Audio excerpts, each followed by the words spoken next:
How Now, great it is that a girl named Anna Tortel is writing this story about mold in a room and like a big. it's It's like crazy, right?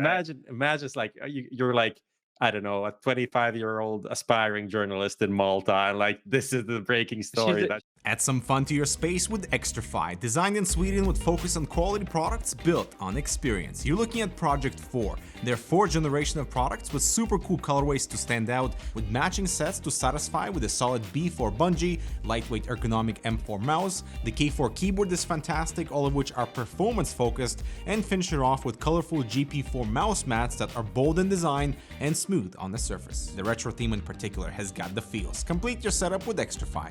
No regrets, guaranteed.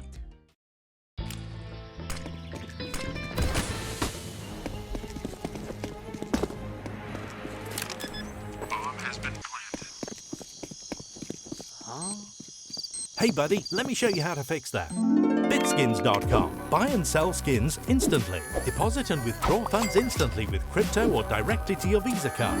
Woohoo! Bitskins.com, the best skin marketplace.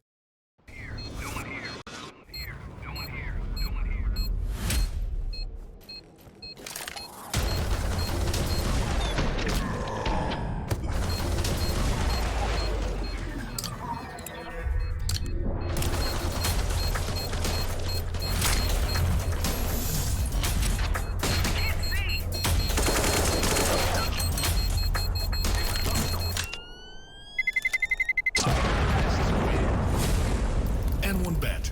Your bet, your game.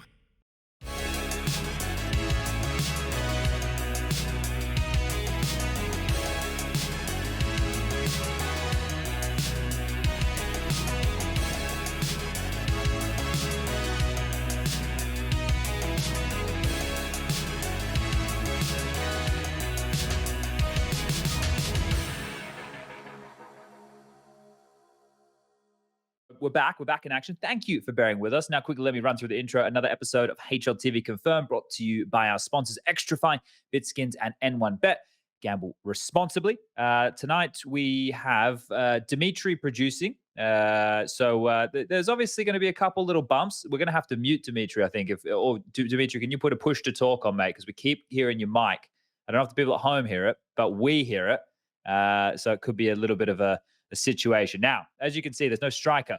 We have Launders joining us. Thank you, Launders, for coming and filling the seat of striker. How do you feel? Yeah, I mean, I gave you guys a card to use brown striker, but we went with the hot guy, which is also fine. I'm happy with that. Okay. All right. The hot guy. That works. With the password. Actually, I shouldn't say that. No password to anything. No, don't worry about the passwords. Now, Prof, striker's not here. How do you feel about, him not showing up and going on holidays? How do I feel about filling the striker gap? Filling his gaps. You're making it very sexual this evening. Yes, I said filling strikers gaps. How do I feel about that? I feel like it's a big gap to fill.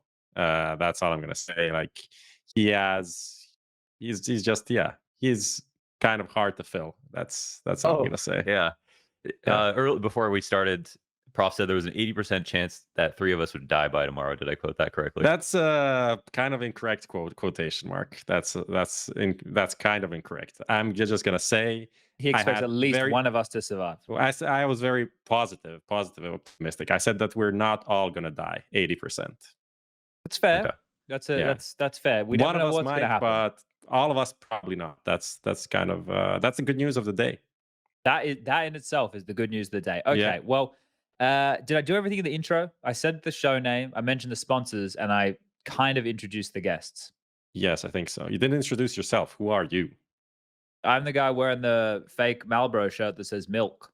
And it gets me thumbs up in the streets from smokers who are like, ha ha. I'm like, cigarettes. I don't smoke. I've never smoked. I just think it's funny. I'm Chad. That's who I am. Welcome, the Chad. Sun God. Thank you. Thank you, guys. All right, let's roll the bumper, Dimitri, and let's get into the recent news.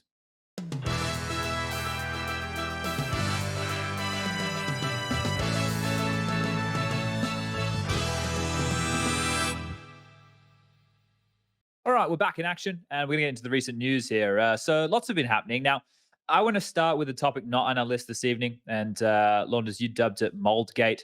earlier on Twitter. I saw it's been a discussion point, and I would like to talk about moldgate. It's one of my favorite dramas in recent time. And Prof, how do you feel about mold? I honestly did not have a lot of encounters with mold in my life. I've been living pretty mold-free existence so far.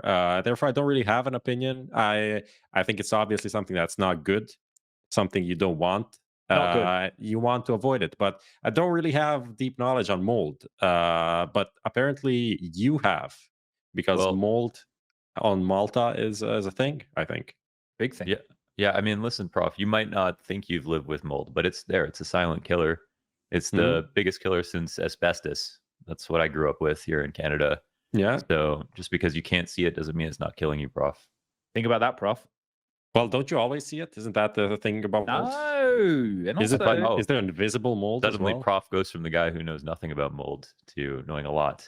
now look, the mold comes in multiple different forms. Mold is on your, it's on your cheese. Multiple You can have mold on your cheese, right? Yeah. Right. So there's different variations of mold, but the type of mold that we're talking about today, and just to clue everybody in on the story, s1mple tweeted yesterday, I believe it About was, mold. about his room. At first, the tweet really didn't give us a lot of information as to what was going on, but the follow-up conversations that ensued had a picture of his air vent in his hotel room, I'm assuming, which maybe is also the air conditioner, because air cons are very integral in this part of the world. And Prof, you bang on. You bang on this. I know a lot about mold. I've had my few run-ins with mold, and I also know Malta quite intimately, as it is my residency.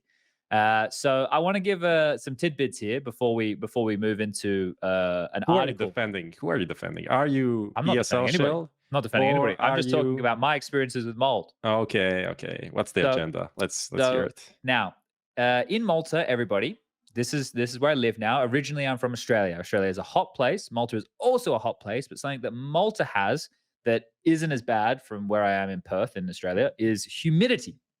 Also, Malta is a very tiny island that you could make your way around in about 40 minutes, maybe an hour. You make your way around the entire island. So the humidity here is actually fucking killer. And mold here has been an issue that I've experienced in all of the places I have lived since coming to Malta. It is a bit of a culture shock because it's not something I experienced in Australia. It's not something I experienced in Germany. But coming here and talking to the Maltese people, it is apparently just a way of life.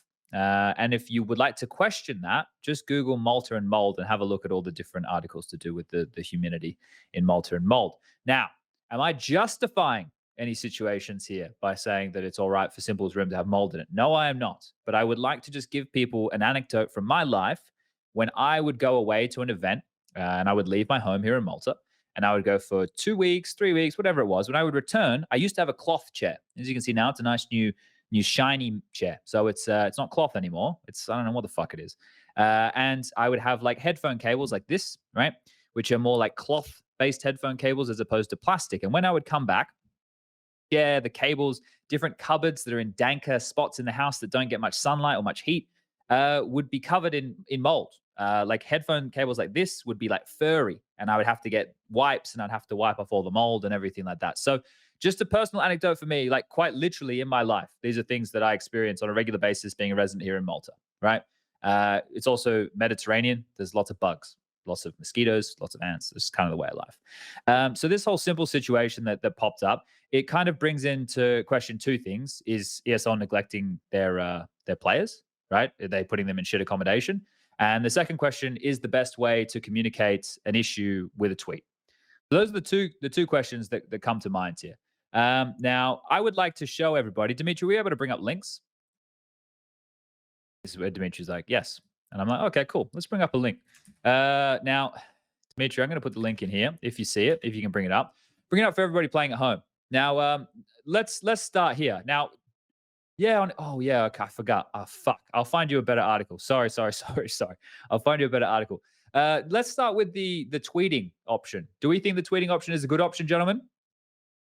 Depends. Always the best.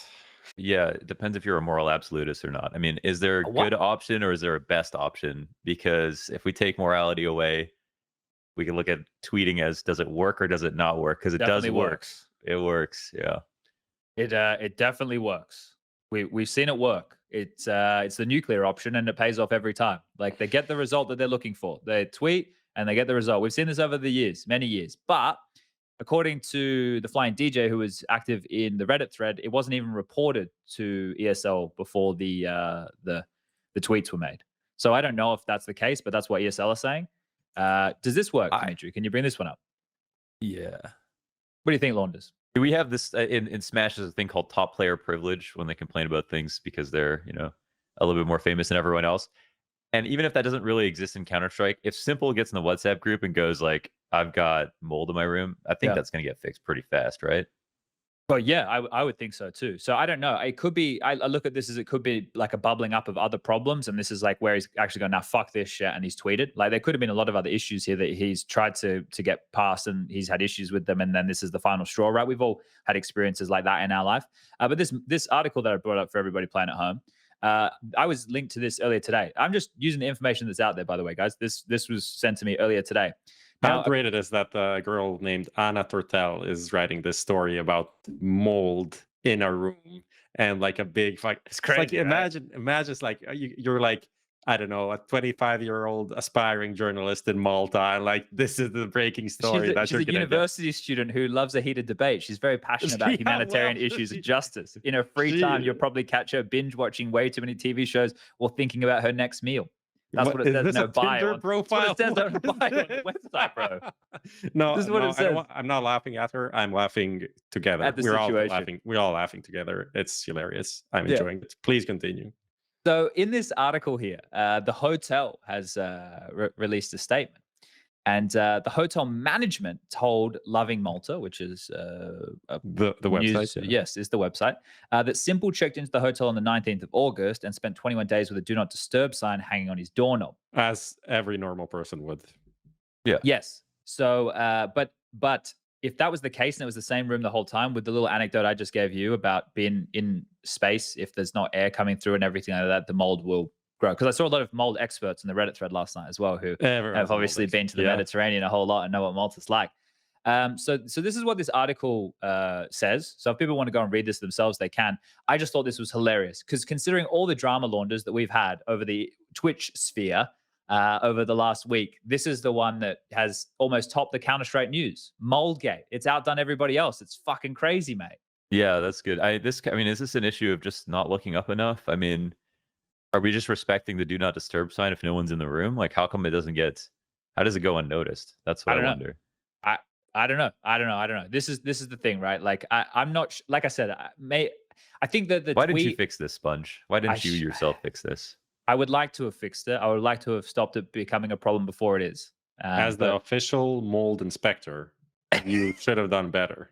I expect you to go into people's rooms and check for mold and like paint. Should that be my job? I could go around to people's rooms every day and check for mold. Maybe you should make like a skit about it. I feel like there's potential. Yeah, I might have to. There might have to be something. I saw Nikador's tweet that he was unhappy that his name got spelled incorrectly. Again, because he has a stupid name. I spell it wrong all the time. I put the O in the wrong spot every time. All the time. Yeah. All the time. Well, I wanted to tweet and I wanted to be like, Nikadors, shut up about the spelling or they'll put you in the mold room. You know, like it's, it's punishment. Like, I don't know how many of you guys have seen Matilda. You know, when is it Mrs. Trunchbull locks them in the room and it's like, no, it's like this little room. Matilda's like a little girl and she's got magic powers somehow, right? Okay. Am I look crazy, Launders? She had magic powers? Didn't she have magic? Yeah. I don't remember. We're definitely not going in the right direction on this episode. Let's talk about Counter-Strike. She had the hair and she climbed out of the... Yeah. That's Rapunzel. Okay. That's Rapunzel, yeah. That's Rapunzel. Okay. Yeah, you learn about Matilda. It's all right. Matilda's a great film. Anyway, let's talk about some Counter-Strike. I just wanted to humor everybody with Moldgate. I thought it was quite funny. All right, let's jump into actual Counter-Strike news. Now, this is curious news indeed. fnatic, MOUZ, ENCE all fail in their respective qualifiers for the Showdown. Now, the Showdown's going to be going on not that far, really. 23 days from now, the Showdown will be taking place. That's broken up into North American and European. And the European side is where we focus here. Now, we have Astralis, Vitality, Heroic, and Big as the partner teams who didn't make it to the arena just yet. They get this second chance to have a crack here at the Showdown. And the teams joining them are Eternal Fire, Ecstatic, Sangal, and TYLOO. really crazy, right? The type of names that we get in the mix here. But these names, Eternal Fire, Ecstatic, and Sangal, beat respectively ENCE, fnatic, MOUZ, yeah. and MOUZ. So, you know, I know it's online, but they still qualified together. So it's going to make the qualifier quite interesting, to say the least, Launders.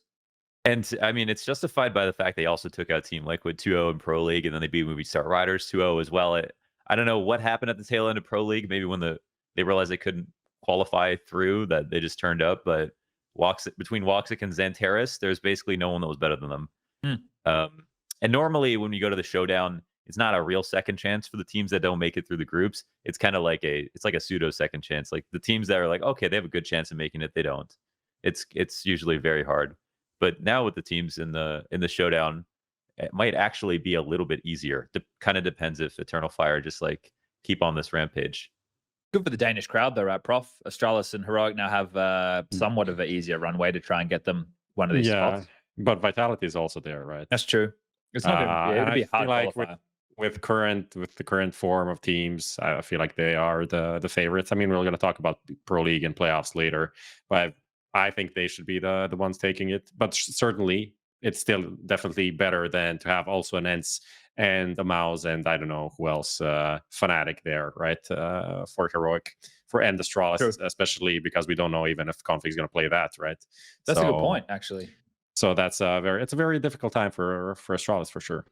Yeah. Okay. Well, this piece of news here, for those who are going to be keeping track, this is going to be going down on October 19th to the 23rd. I believe it's online yet. And the winner, so only one team will qualify for the Blast Premier 4 finals. And the reason we brought up Denmark is because that is in Copenhagen. Okay. I guess we can springboard off of that into talking about the TYLOO revamp, which is, look, I saw this tweet come out and I was like, what the fuck? Didn't BnTeT just join? Like, it felt like BnTeT hadn't been there for long, but it had been a while, right? It had been at least 6 months. Did anyone know how long he had been there? He joined in February, so yeah, that's about 6 months.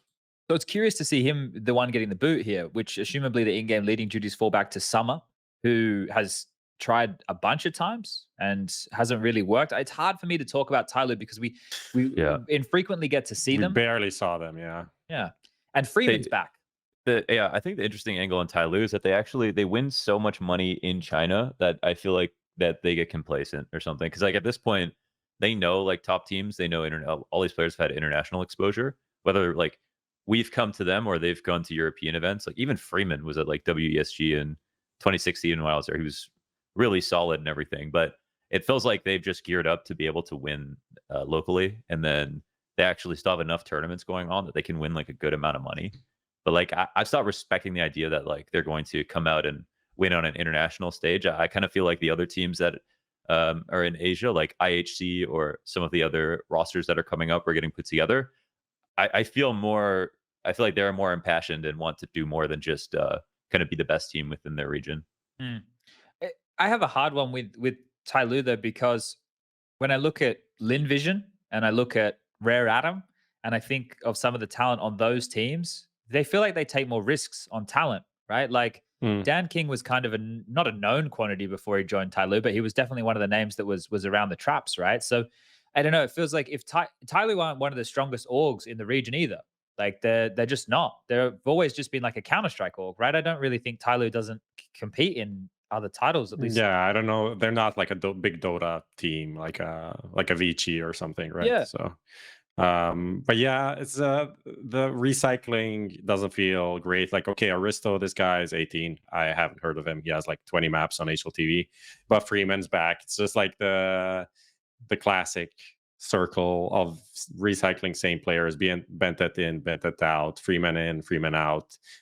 Summer, I think Summer's been there the whole time more or less. But yeah, Dan King, at least I think when we saw him at the RMR, he was insane. He was pretty insane. So you can't really say anything bad about him. But when you look at like Rare Atom and Wings Up, like they actually played international tournaments and did some damage. Like both of them, I think, made playoffs right at the DreamHacks Melbourne and Valencia. So that's a sign that they literally just surpassed TYLOO, right? TYLOO is no longer the #1 Chinese team or Asian team even, right? Yeah, which makes sense why they're making changes here, obviously. But I don't know. It's just it's a hard region to crack. I'm hoping that eventually we can get into Asia properly and we can, but maybe that's a Source 2 situation. I don't fucking know. But anyway. China major, right? Huh?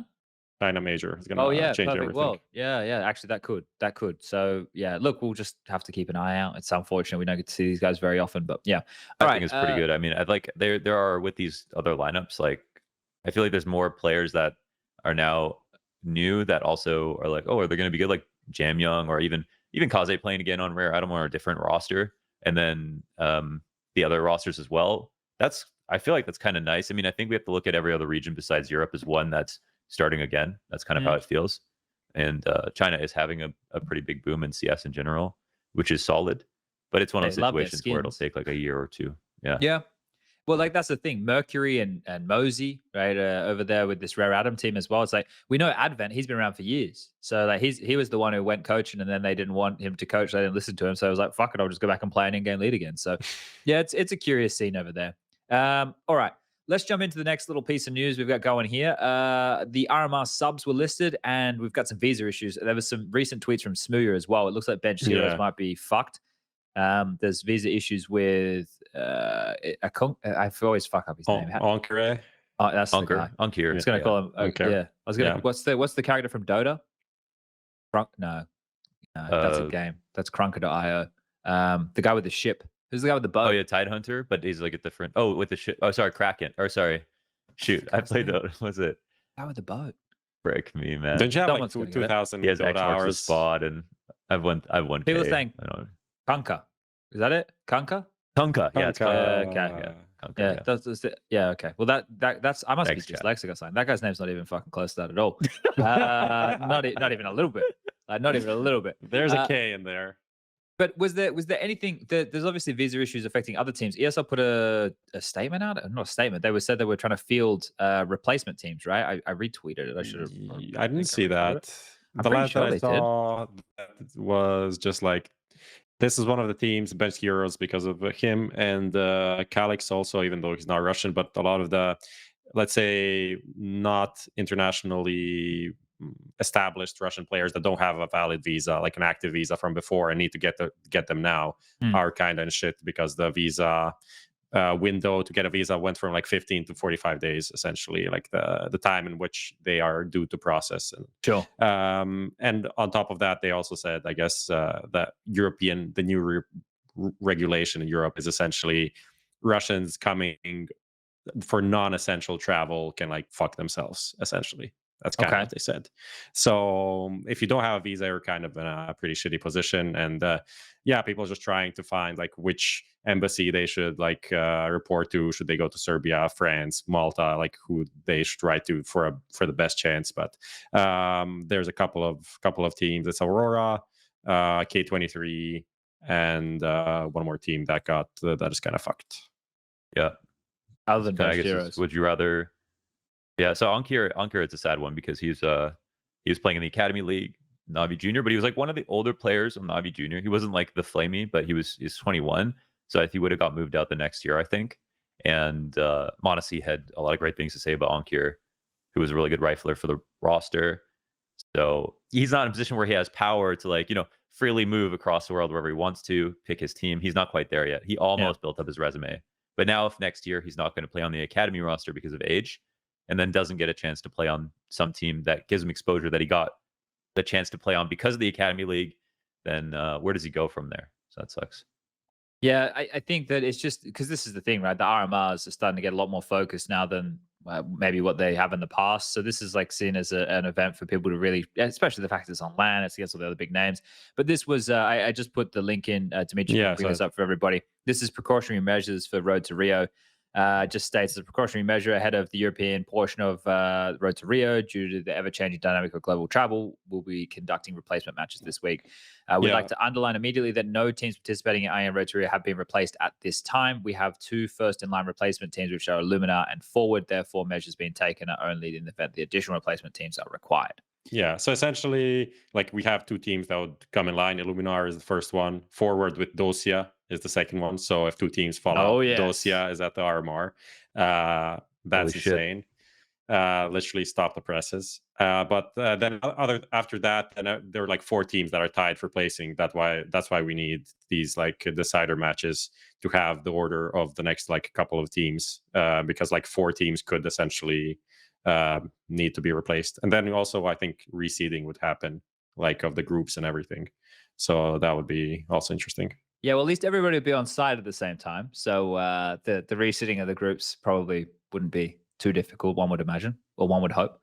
Okay, so I guess, was there anything big that came out with the sub news either? I saw like Olaf was the sub for FaZe, and I think a lot of people look at this and they go, how come this guy? I think what people need to realize is, I don't think you can be listed as a sub if you played in any of the RMR qualifiers. Yeah. So me, who played in an RMR qualifier with Harry and Hugo and stuff, could not be listed as a sub for anybody, right? That's the crazy level. If you entered at all with any team, even just for shits and giggles, and you didn't qualify, you're fucked. That's it. You can't sub in for anybody, right? Did you realize that you could have been you instead of Olaf, and you decided to play a qualifier with Harry and Hugo?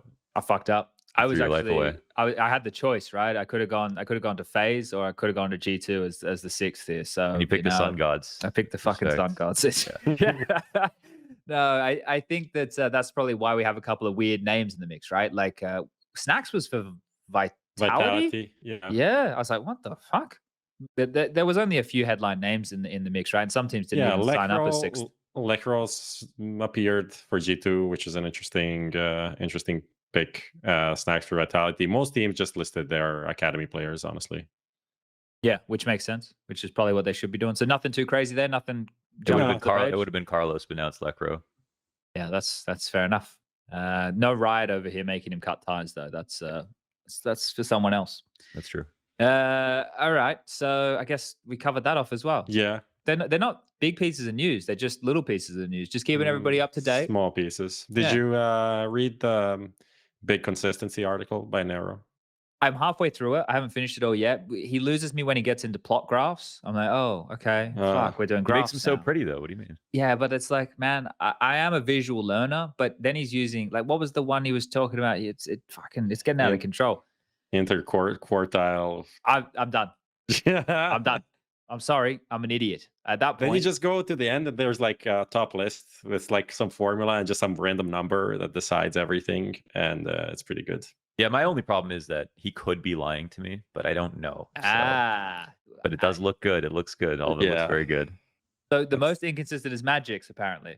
Magic's most inconsistent. And then Nafany, which makes sense. I did read, right? Obviously, he went through all the wording. But Bit's been exposed. The 8th most inconsistent. You know what my favorite part of the article was? It's about Jax. First of all, he is listed as a passive rifler because stat-wise, he's not even that like doesn't take that many opening duels. That was the weirdest thing. The second thing is that he's actually one of the most consistent players, but just like consistently below 1.0 rating. So he's not inconsistent. Like he is just consistently bad. Yeah. I'm not taking shots. I'm just I like Jax, but I hate the people that hype him up and made him like this fucking amazing player, which he wasn't. Well, it was clear that it's like one of those gift and curse situations. It's like you're not good at what you want to be. Like he always talked about how he always wanted to be the best entry fragger in the world. But when you looked at the clutch stats and, right after he got cut, it was like in the last year, he had more clutches than monacy or Nico. Like he had the most clutches, but that's not to talk about how successful he was in the clutch. It was how many times was the guy who wants to be the best entry fragger in the world left alone? And it's like, how did this happen? How did we get to this point? Well, that was definitely the team had some issues, and it's crazy when you consider all those factors that they kept him over Amanek, who probably in that type of scenario, I guess a lot of changes happened before that whole situation anyway, didn't it? So it wasn't just but it's G2 now. They're good now, right? After a group stage, kind of good. We're about to find out if they're good or not, right? That'll be coming up next. We're going to find out very, very shortly if they're any good. The problem with these long articles, though, they need like an idiot section. I know that's what the TLDR part is, like the fucking to recap, we're taking into account. So this is like the part where I don't use any context. I just read what he's written, which is differences between a player's average and floor. Like, but I need something for idiots. Can he like dumb it down even more? Do we just do like at the end of the article, just do like 2 paragraphs? This is what you need to know. Yeah. No, you shouldn't. People should read it because they kind of need the understanding of all of it. But Yeah. it's just But if it was a video, would you watch it? no. We could just make like a Happy Meal version of the whole website where it just, besides players' names, instead of a number, it just says bad or good. How about this? Yeah. Kick What about this? What or about this? best. What about this? What if you have it? So when the article is finished, when I finish reading it, then I have to take a quiz, and I have to be able to Okay. answer the quiz to see if I understood the article. Yeah. And then if you don't understand the article, you can't use HLTV. You get the IP You banned. get a 4-hour ban, yeah. Johnny You E. can't see the stats or anything. And if Okay. if you pass the quiz, then you can download multiple demos at once. Thoughts? Oh, Yeah, HLTV premium users. Putting it all on the line. Only VIP users can download these demos. By the way, I'd like to report, I don't know when this happened, but you guys fixed the website. Now, if you typed Navi, it actually shows Navi. Yes. Yes. Yes. And not just Navi Junior. You wouldn't believe Great it was possible. It was there in the back end the whole time. Someone just needed to click like one thing. Really? Yeah. I Okay. didn't know that was a problem before. I Yeah. think I must have been just slowly punched into submission of always typing out Natus of Insera in full Wow. because I hate myself. Okay, I think we're done with the news. Let's move into some more news. Oh wait, no, we got to do Skinionaire. Hold up a second. Let's do We can't- Skinionaire. We can't get it. We'll do Skinionaire. That's Launders, you're familiar with Skinionaire? Yes. Not skins, but Skinionaire. I am familiar. Yeah. Well, let's get ready to rock and roll with this one right here. I want everybody at home who would like an opportunity to win this skin to start spamming. You don't have to spam it, just type it once. Bitskins in chat. Because the more you type it, what you're actually doing, if you continue to spam it, you're giving us inflated interactions on our Twitch stats, which we can take to sponsors to make more money off of you. Yeah. So if you Look just at how say many it once, people. Look at all these first-time chatters. Let's go, man. you just say it one time, guys, then you're in the draw and you're not helping us. So you win twice, right? Because we know you guys don't like ads. Anyway, Bitskins in chat, and you can enter the draw for one of, I guess, 5 options of skins, depending on how many questions Launders gets right. Prof, what is tonight's topic? Is there a singular topic? Yeah, there is. What is the singular topic? Do we want to get into it or do you want to spoil it? It's maple syrup. It's maple Canada related. syrup? It Canada. is Canada related. Okay, Oh fair my enough. god. This is a question. This is not a part of the quiz, but Launders, if you can only have one thing, not like one thing, if you maple syrup or Kraft Dinner mac and cheese, like one you never have again in your life, what do you cancel out? Give me that Aunt Jemima baby all day. Yeah. That's Fair. maple syrup? I think that's maple actually I'm lying. I really love Kraft cheese mac and cheese, but we have Blue Box mac and cheese, which is like a special North American thing. I don't know if you guys have that in Europe, but I mean it hits differently. So No, I might mean, have to take that. I don't even have it. I can't buy it here. Like I only buy it when I go to the US or Canada, and then I bring it home. What about Okay. pizza Smuggle it. or maple syrup? Pizza all day. Okay.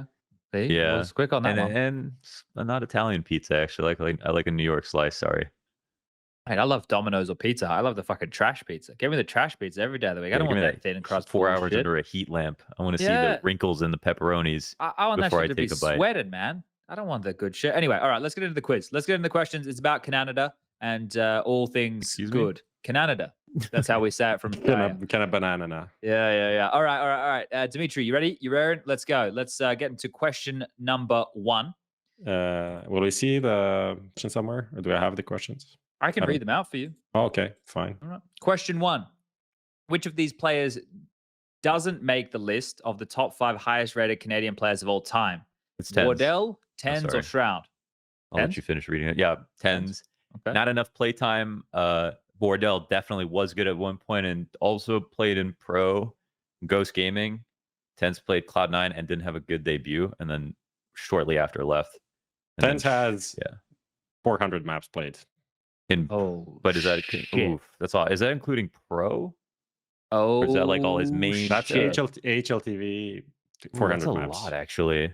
Do you want to reconsider your options? Do I want to reconsider my options? I don't. Okay. I'm locking it in. Locking in B10s. And the correct answer is Shroud. Oof. Wow. Okay. Wait, That's all Tens right. is a higher rated Canadian player than Shroud in CSGO. Yeah. Fucked Well, us. look. Against worse opposition, but I'm gonna need to yes. see the Nero article on this. All right, question number 2. I hope they're not all this fucking tricky. Canada fielded a team for TWC 2016 featuring Twists, Daps, and Semphis. Who was the coach? Ocean, Steel, or Strong Legs? Damn it. Ocean could have totally been playing. He has played and coached for rosters like this. At the time, he feels like he would likely be playing. TW6T16, so that was a European event. Yeah, that was in Serbia. That was EFrag. Yeah, that was EFrag. It wouldn't have been Steel, would definitely not have been coaching, would have been playing. And then I don't know if Strong. I'm gonna go with Ocean. I'm gonna go with Ocean. I'm going Ocean. Oh, I'm going with OD, baby. Ocean. All right. Locking in A. And the correct answer is. Don't do this to me. Yes. I don't know what the correct answer is. Oh, there it is. Okay. That was the Time Ocean. delay. Fucking hell. Jesus. It is Ocean. Okay. I Okay. was pause champs so hard. Okay. One from 2. All right. Let's get into question number 3. What is the highest a Canadian player has ranked on the top 20 list? Number 6, number 10, or number 12? This is so annoying by you guys. Okay, so Hey, I don't do I don't do anything around here. I don't Just do fucking anything talk. else. oh, no accountability. That's fine. Okay. The highest ranked Canadian player, the only ones that I can think it could have been is either NAF or Twist. So I think it has to be Twist, but I don't know where was he last year? It must have been Twist. Well, they won the Grand Slam in 2019, right? Yeah, that's true. And Twist is actually the highest rated player during the run, I think. So I'm gonna go with Twist, and I'm gonna go Twist number 6. Okay. Greg, I Oh. should know this. Oh my god. I'm locking in Twist number 6, and that is the correct answer. It's number 6, Oh. but it was NAF actually. Oh, NAF. but- Okay. Yeah. Thank God that didn't matter. Naf will take it. He'll take anything. All right. Number 4. Question number 4, that is. Who won the two? Why are these all from fucking 10 years ago? I know it's Well, 6 because years nothing ago, happened but- in Canada. Okay, sorry. You're excused. Wow. Okay. Who won the Blame 2016 Trudeau or Northern something. Arena event in Montreal? Optic, Dude, Liquid, or Cloud9? You joking? I literally casted this grand finals, and I don't remember, man. I don't freaking remember, man. Wait, Wasn't Zeus returning to playing at this point? Didn't this Zeus was from the Brazilian the, Zeus? This was the other Northern Arena event that you're talking Okay. about. Northern Arena When the Montreal. Mortals- This when is the the Mortals Yole won. Noobs. This is the Yole Noobs event, If this is the Yola Noobs event. and that was the grand final. So it would have been them versus whatever Smith's team was at the time. That was G2. And G2 lost to. Dude, none of this makes sense to me. Would have 10 been? seconds. I don't think it was Cloud9. I don't think it was Cloud9. Five. Did Cloud9 win things? 4. They're locking an answer here. I am going with Optic All right, locking in. with Rush and Nafly. I don't remember if they were on the It team. was right. You were right. Yes. You pulled that one out of the darkness there. Man, yes. Easy. These questions are hard, man. I'm gonna make you guys some money, chat.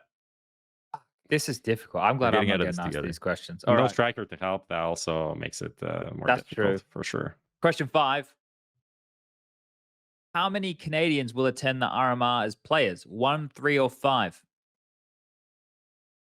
How many Canadians only attend the RMR as players? Which not as This is players. the Not as American coach? American RMR. Actually, I didn't count. okay. Oh, then Okay. it's American RMR. Canadian. Oh, that any, was- not all the RMRs, just the NA RMRs. Yeah.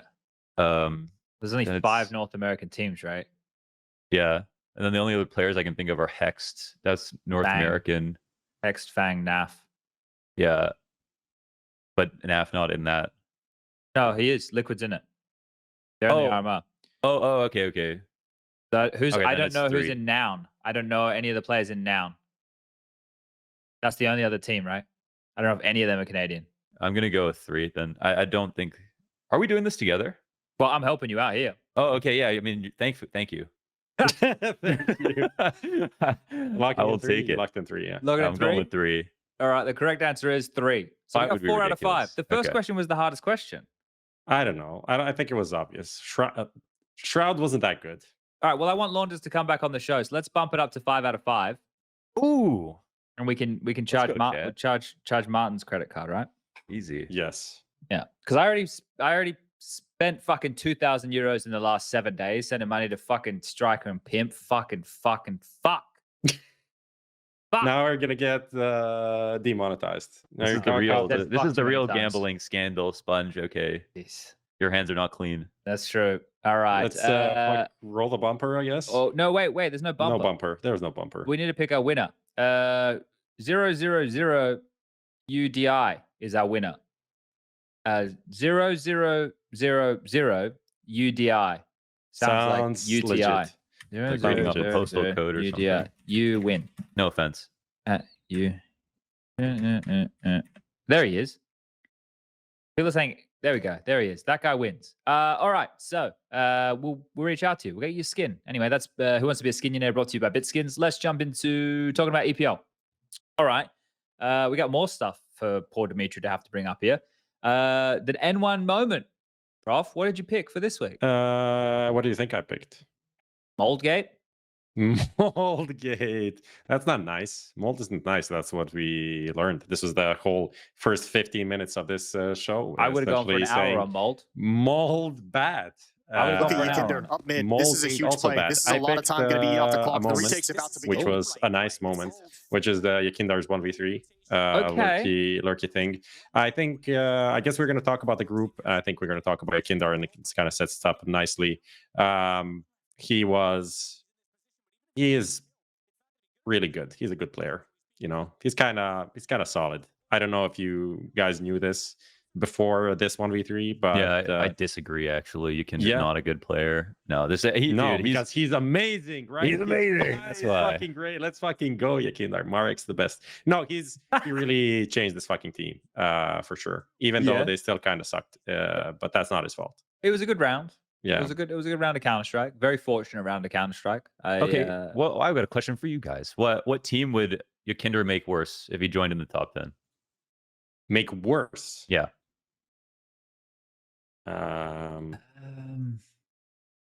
Is there any? I don't think that exists, honestly. But there's lots of players where this kind of proposition would be true, right? But like YEKINDAR. I'm just trying to think. Say, let's go phase. If he replaces like a Rain, I don't think they're worse. A lot of people are saying G2. G2 worse. Maybe role wise, I don't know how they would. If you replace JKS with him, I don't think they're worse. I think they're fine. MOUZ, of course. The Astralis are so like lost right now that I don't mind even that. Like I don't think they'd lose that much by switching to English at this moment. Vitality would be better. NIP is international now. They could like literally maybe like FURIA. FURIA maybe be fucked because of the they've called in English before. He's better than Junior. Yeah, I don't know. I think like this is obviously a broader conversation point with YEKINDAR, right? Like I when I talk to him, every interaction I've had with him, he's always like a ray of sunshine, a positive guy, always, you know, looking at whatever positive he can find. He's quite realistic as well with a lot of things. But in the game before they played against C9, when they lost to Eternal Fire, he didn't look himself for that day. Yeah. That's my biggest issue, not with him, but with Liquid, is if it has to be the emotional figurehead of the team to always be on 100% of the time. Otherwise, they're going to falter. Then it'll just be like old Liquid, where it needed Stewie to be in a good mood for them to perform well, or it needed, you know, them not to be pissed off for whatever reason to perform well, right? So he was not looking very happy at all. And I heard their team talk after they lost map 1, because where they went to sit was just near where me and Henry cast from. And I could hear them, and there wasn't a whole lot of talking going on. Dapp's first thing he said was, all right, guys, let's forget about that one. That was about it. So I kind of derailed the which team in the top 10 would he make better? No, but, it's I think heroic people are saying it also makes sense. But I think what you're talking about is more interesting because I don't know how many people picked up on the early talk, like the early interviews from YEKINDAR at EPL, where he said that they essentially are not really in form right now, that they took a pretty long break after a blast, and some of the players went home to NA and like took time off, and then they came back and they weren't really on the same level they were before, or that they were at blast. And I think this is kind of this is one of the things that I was scared about when YEKINDAR was kind of joining Liquid. He still didn't sign officially, but we're kind of expecting it to happen, is that they are an NA team after all. And if they want to do this like Virtus Pro grind set of playing like 120 hours all the time, that's simply not going to work because of the different region and maybe the mentality of the players. But I don't want to blame that. That's kind of a phony way of analyzing. But just like if these people want to go home where they're not going to get good practice, essentially, that's always going to kind of limit the development of the team. And I think we saw this just like now, watching them at Blast versus here, it's kind of a big difference.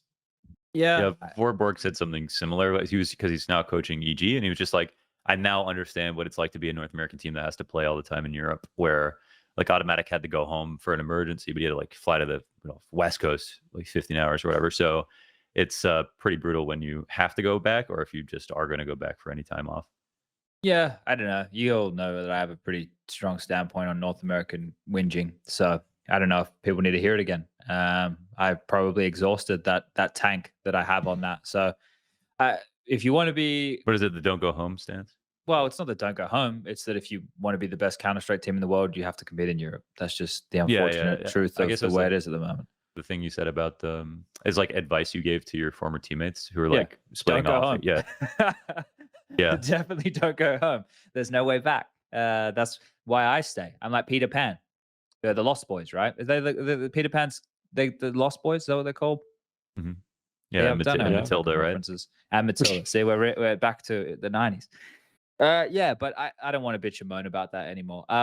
Because people have fucking fed up of me saying it. So I don't know. I don't think at this point, I'm not going to take it as a valid reason anymore or a valid excuse. Like, everybody knows the landscape. I'm fed up with the bitching and the moaning. I just don't give a fuck about it anymore. I don't care. Well, yeah, I mean, if this is an entertainment product, ultimately it's just about who wins, and we can't just be spending time talking about who has the most excuses for why they lost. It's like, if you participate in being a pro player and this is the landscape, then you kind of know that going in. So I think it's still extremely valid. It might be boring trying to reframe it as many ways as possible, but it's still true. It's a result oriented thing as well, right? That's the business we're in. Like, if you win, then you get all the accolades and all the prize money and everything that comes with it. If you want to have this as a job that's like a 9 to 5, right, and you go to work every week, then you're a journeyman, right? You're just here to see the path and then fuck off. You're not here to be the best, right? That's the difference. That's what separates the best from everybody else, other than genetics and hard work and talent and all those other good things that go with it, right? But, kind of important things, but yeah. But sacrifice is another one that's a personal choice as well, and what people are and are not willing to sacrifice. Chat, Wayne Stoic in chat says, did you guys hear about the hotel and s1mple situation? It's outrageous. Maybe do you have any thoughts on this? No, I don't have any. There was like some mold in his hotel room. Maybe that you saw something about that recently. Yeah, that's crazy. There's fucking mold in his hotel room. What the fuck? He must be molding. Wow. We need to run some ads, all right? Because we're on the hour. Let's run the ads, please, Dimitri, and then we'll be right back after this quick ad break, and then we'll continue with the show and talk, get into the nitty and the gritty of Group D of EPL, as well as the playoff stages, which will be taking place tomorrow. The Xtrfy M42 RGB, what a fun mouse with 5 colorways, lightweight frame at just 59 grams with a swappable backplate to suit your grip style, the sensor, the easy core, the smooth skates, and driverless control for RGB and DPI is why you should check out the M42 RGB down below.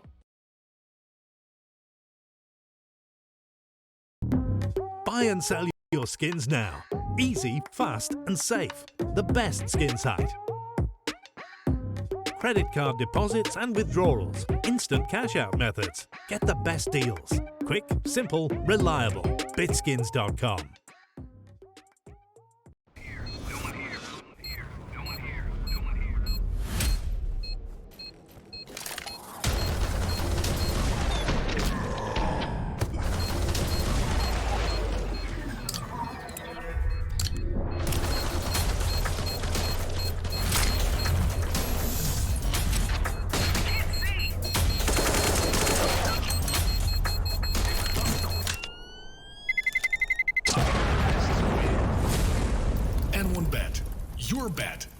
Game. We're live. We're back. And look, apparently, according to LOTG CS, you can have good teams without insane working conditions, brother. You can have good teams, but not great. Yeah, what is not good? the best? It's not the best of all time. You can be a top 10 team. Yeah, but that's the thing. That's that's why when I said I was kind of concerned about this, like YEKINDAR is a guy that wants to be #1 in the world. Maybe not individually, but as a team. Like it's pretty obvious that where he set his sights on. So I'm hoping that the rest of Liquid are on the same page. Otherwise, it's going to be a nightmare. Or you can drag them onto the same page for a limited amount of time until they have success. All right, let's jump into the next bit of, well, it's not really the next bit of news. It's just the topic of Group D. So if everybody's been paying attention to all the groups, I know it's been long. Pro League just seems like it's the event that's never going to stop. Group D was equally as exciting as Group C, even though it didn't start that way. It started very clear cut. We thought Cloud9, FURIA, and Liquid were going to be the 3 names through without any dramas. They ended up being the 3 names through, but there were definitely some dramas. EG showed that they could be somewhat competitive. Eternal Fire, after a close opening series against FURIA, dropped off a bit, lost the series to EG, but then beat Liquid 2-0, which was huge from them. Movi, they went 0-5 in the group. They're clearly in the bin. I had one good prediction on this show. I did say I'd be shocked if Movistar Riders weren't last. And I was kind of scared. It was scary for a second. Martinez. They had some like decent showings, and Martinez, honestly, like he must be super disappointed he played well. Honestly, he played well, but the rest of the team was just not there. And it must be pretty shit to be like, oh, got to call up to this like big team. This is the dream. And then your guys kind of shit the bed. So I want to maybe dive into the Movistar Riders a little bit like deeper for a second here. I know it's the least interesting of the bunch, we but can like, start there. They look defeated the entire time. And I know that Heka did an interview where she was talking to Blade about like how much it impacted them in the RMR stuff, and he was mentioning how they weren't ready for the s1mple situation. Obviously, I don't think anybody was really ready for the s1mple situation. We can understand why he made the move, but I think the damage that did to the remnants of the team is massive. Because you hated it? I hated the move. I mean, I just think it's cannibalism. It just destroyed this one Spanish roster that we had all stuck together with a really promising opera on that team.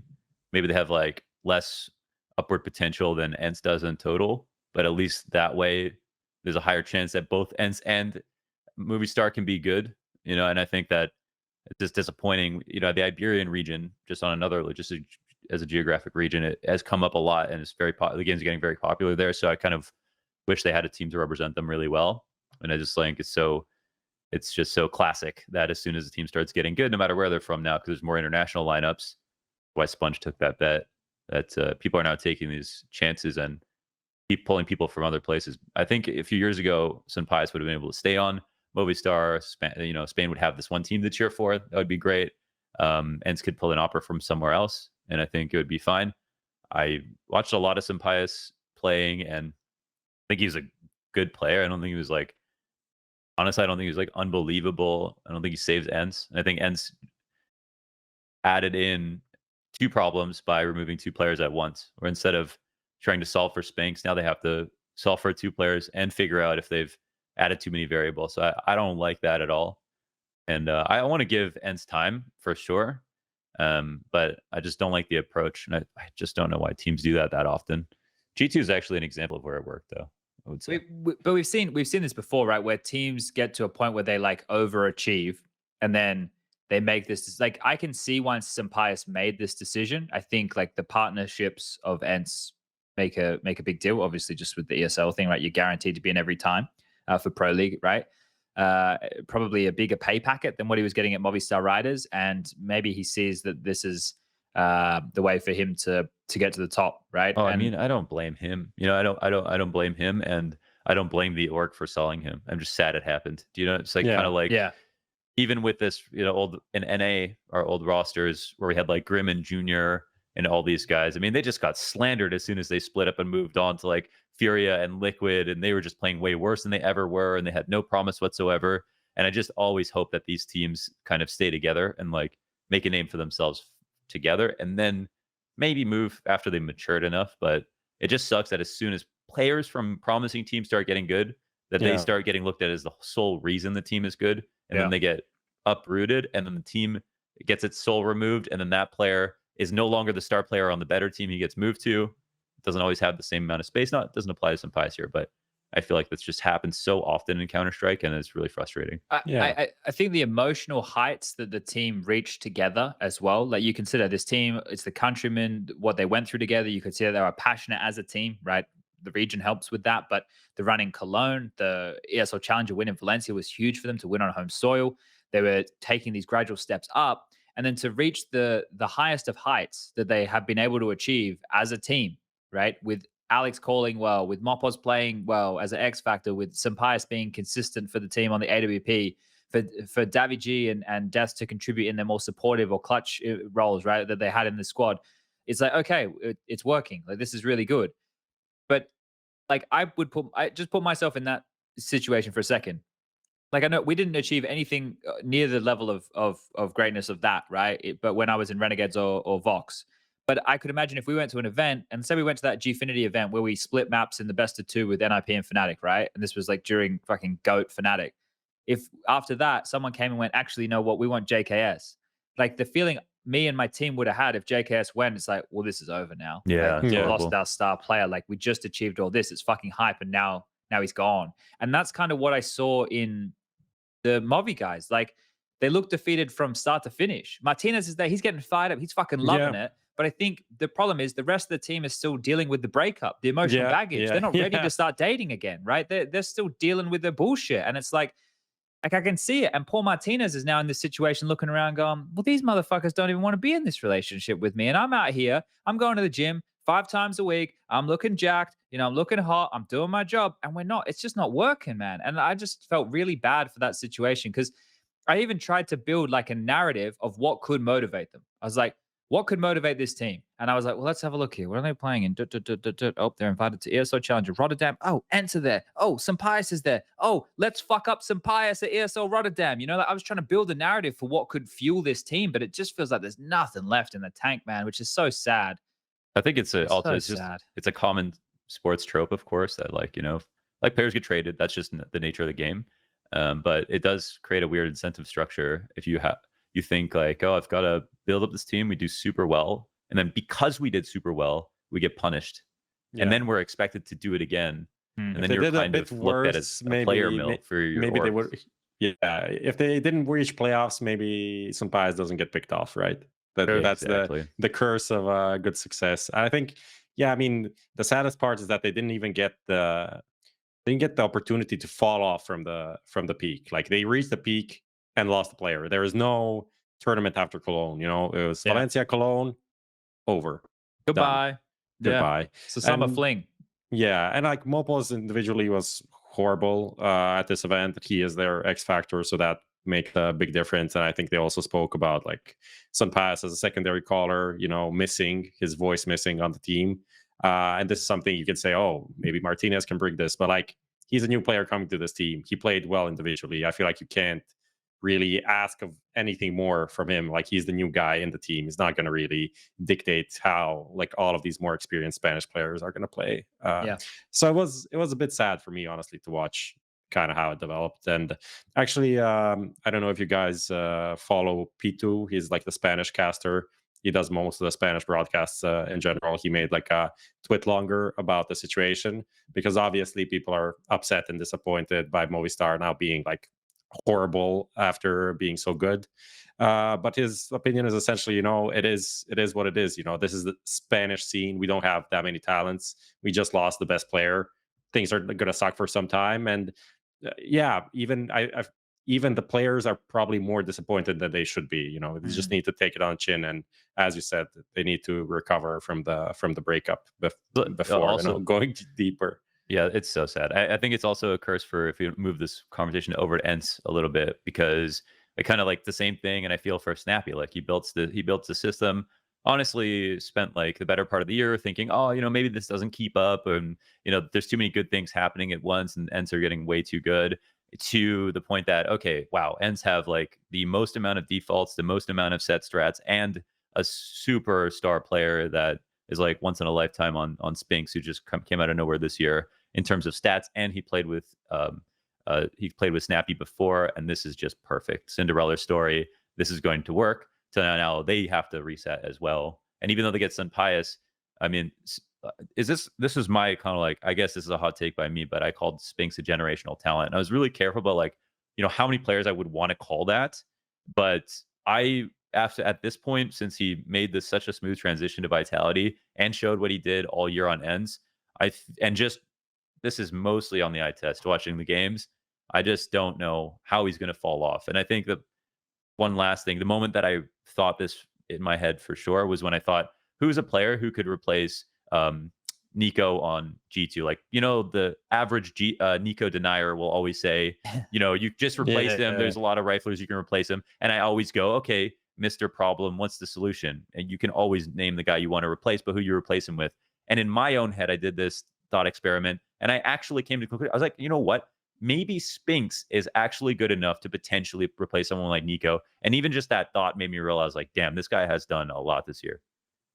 Yeah, I think this Vitality test for me was to see, like, because in ENCE, like, he looked mega legit. I was like, okay, well, if he can bring that to Vitality, then this is going to be sick. And so far, so good, right? I'd say so far, so good with this whole situation. And if he can continue in this path, like, he's only going to grow. He's still not even hugely experienced, right? Like, he's still, like, I know that he's been playing on ENCE for some time, but in terms of like stages and stuff, he's still just starting to get that underway. And I think the idea of the Spinks ZywOo duo could be really cool. But let's put a button in this Group D.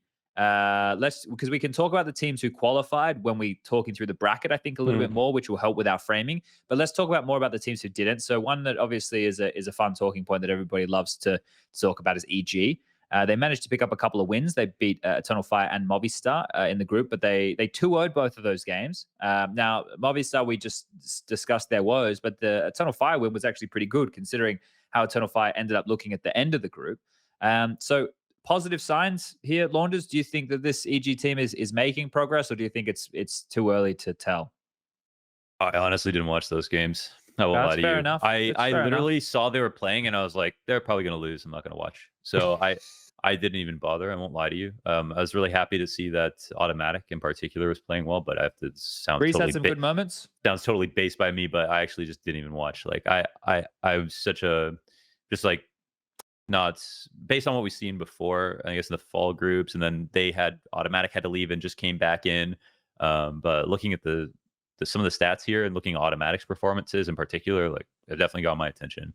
I thought that was impressive. Yeah. So I mean, Breeze also stepped up. Like he's showing that he's not toast. We can't write him off, essentially. Like there's still something there. Unlike Cirque. You think Cirque's done? He posted 0.89 rating in their best event in the last 2 years. I hate to no one's ever had anything bad to say about Cirque who's met him, and I've never actually heard, even from his teammates, I've never really heard bad reviews of him as a teammate. I've actually heard great things. We've all heard that he actually prepares the most, and Daps is like, why are we scapegoating Cirque? He's the one who actually is watching the demos, and all that stuff's really appreciated. But it actually doesn't matter, right? You actually want a player who has the results. It doesn't matter how much effort you put into the game. All that matters is like, what's the score at the end of the game? Like, did you win or not? Like that's all that matters when you zoom out. As an opper, stats really do matter. Like you can't sounds wild, right? Though he's the easiest piece to replace. They just get Martinez. Well, no, but like there's options for AWPers. Not like AWPers are a dime a dozen at the moment. There's a lot of good AWPers.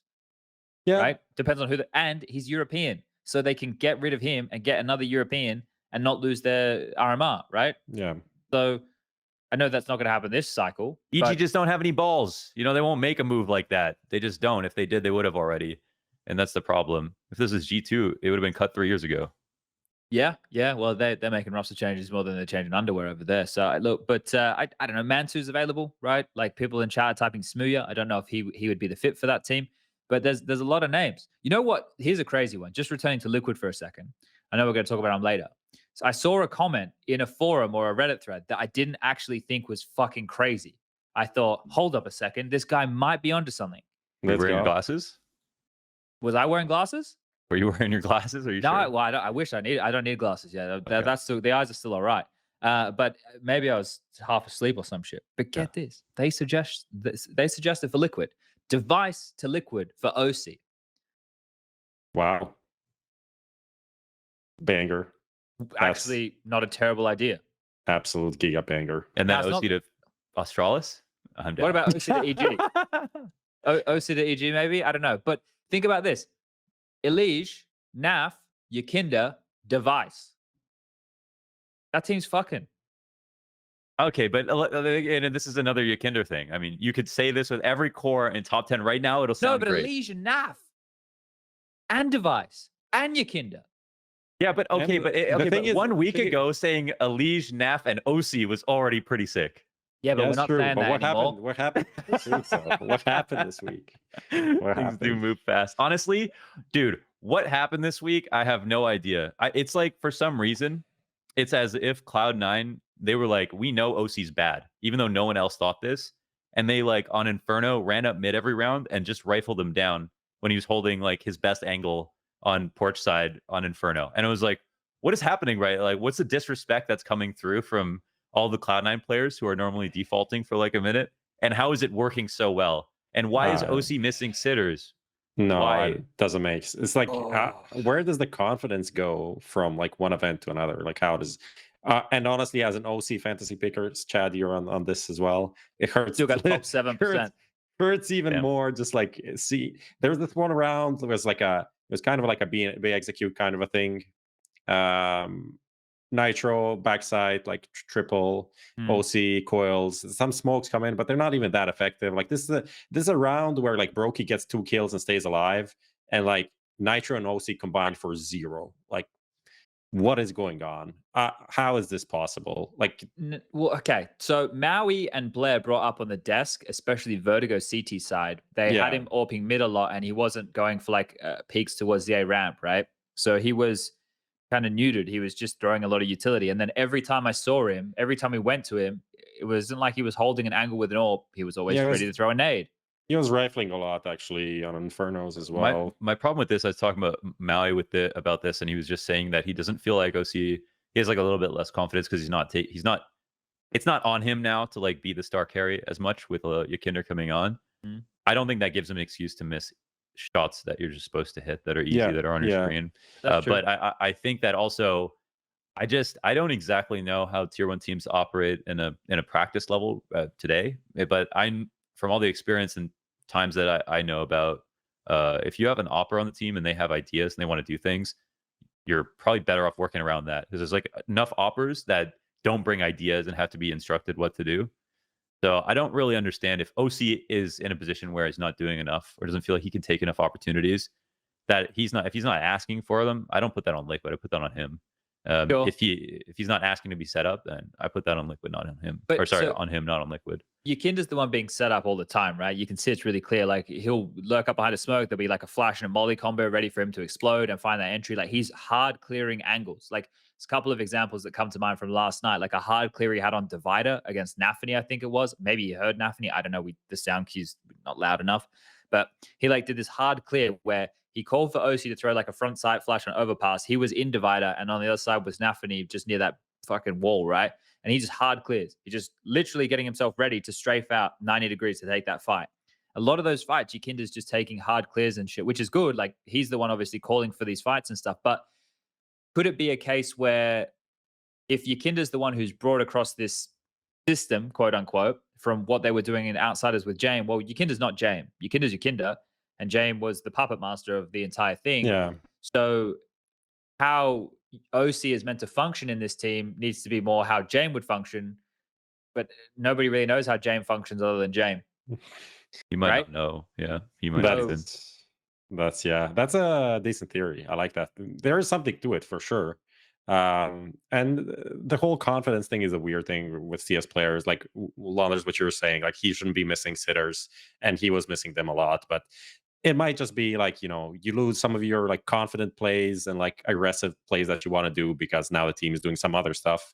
And then off of that, you're like, don't really feel good in the game. And then when some of these like easy shots come in, then you miss them as well. Then everything just tumbles down. Like also reference 0.88 rating. So even worse than Cirque for this event, which is horrible. Which is also why we should, you know, this is on the bottom of the curve. Like it's not going to be a regular event for OC. I don't think that makes sense, right? He's too good. The playoffs, he can redeem himself and like tomorrow.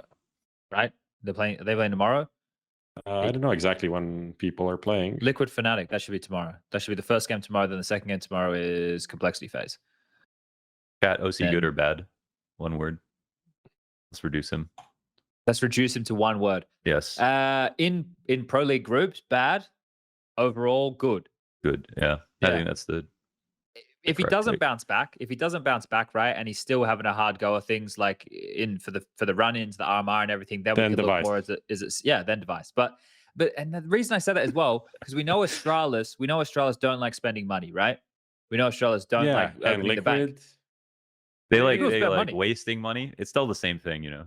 Every month that you keep a roster that doesn't work, you've burned hundreds of thousands of dollars. So yeah, I mean, that's also a thing about Astralis. Like, even though they don't spend much on buyouts, apparently the salaries for some of these players are pretty damn high. So they're spending money, just not in the way we'd like them to spend money, essentially.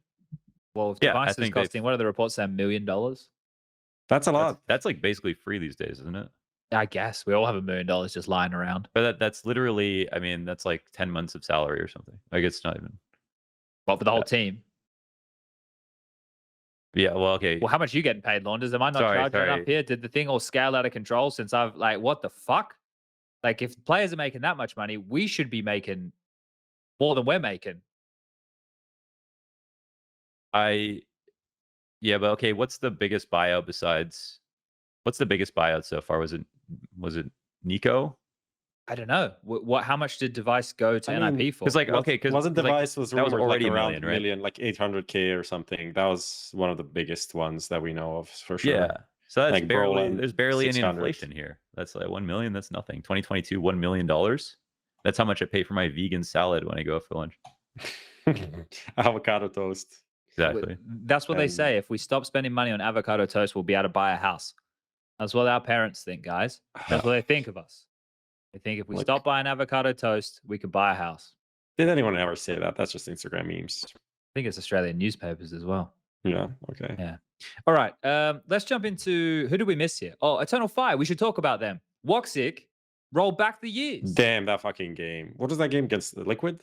Yeah. That game against Liquid. That was fucking amazing. I love that. I love to see that. That was the YEKINDAR Henry paid for. The YEKINDAR he didn't get online. And he at least got to cast him. Yeah. Well, that must have been painful, I imagine. The guy that you got, you didn't get what you wanted, and then he fucking plays and he owns. But him, and then that Zentara's overpass pop-off where they still didn't convert the game. If Zentara's can play to that level, obviously that's peak. But if he can play to like 80% of that, and YEKINDAR can play to 80% of his, Magic was fragging. He was fragging, guys. He was out here fucking roaming around, doing shit. His calls were good. I liked the way they were playing counter. It wasn't the shit that I casted the last RMR where it was YEKINDAR calling drop suicide, molly Xbox, and smoke on top of it, and we'll take fast mid control every round. There was actual strategies. There was defaults. I was like, this is sick. It's like, this is Counter-Strike.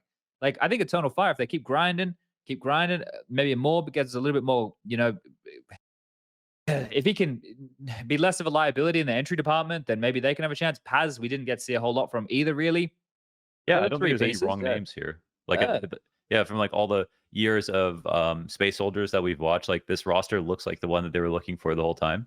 So it kind of does make sense that they could be pretty damn good. Zentaris, the rifler they need, and the opper they need, and like if they're both comfortable and happy, then we know that like they're burgeoning on like, you know, top 20 level players. At least that's how they got their international opportunities in the first place. So I think, yeah. They had some really big problems on T sides. Like, I mean, everyone's having problems on T sides right now, but they got like 3 and 4 rounds versus Movistar Riders in their game versus Cloud9, I think, a little bit earlier. Yeah. But apparently they fixed everything. Yeah, I don't know. I think like they played 2 best of ones before that official against Liquid, I think it was. Yeah. And then they even played more games after that. They could have been best of 3s, actually, not best of 1s. Anyway, it doesn't matter. But whatever YEKINDAR had for breakfast that day, and it's hard to have that. When you're watching the peaks he's going for, he's punishing the gap, right? He was like playing ahead of their long smoke on Inferno, and then he would pick as they have a nade in their hand. Like, he would find the really good timings. But that's what you want from your explosive AWPers A game. And then if that A game's not working and they're ready for all the peaks and they flash him off all the angles, then he falls back to the B game, which is a little bit more passive, but still actively searching for fights and holding angles. And then if that's not working, then he goes to his C game where maybe he has to bring out a fucking rifle because he was rifling. He was just like, you know what? Fuck this orb. I'm AKing. And he was slamming everybody. Like he was killing YEKINDAR top of a ramp on Vertigo, like over the cusp of one-way smoke, like a little fucking. It was massive stuff. It was great. It was really fun to watch. So all our Turkish viewers out there, you should be happy. We said some positive things. That's cool. And they're still kind of a new 5-man lineup, right? They came together after the break, Major coming back from Valorant 32, 33 or something, and proving to be still quite good. So, one for the future. One for the future. Let's watch the RMR, see what happens. Yeah. Okay. Let's jump forward here, gentlemen, and let's talk about we got best player of the group stage here. I think we all know it was YEKINDAR.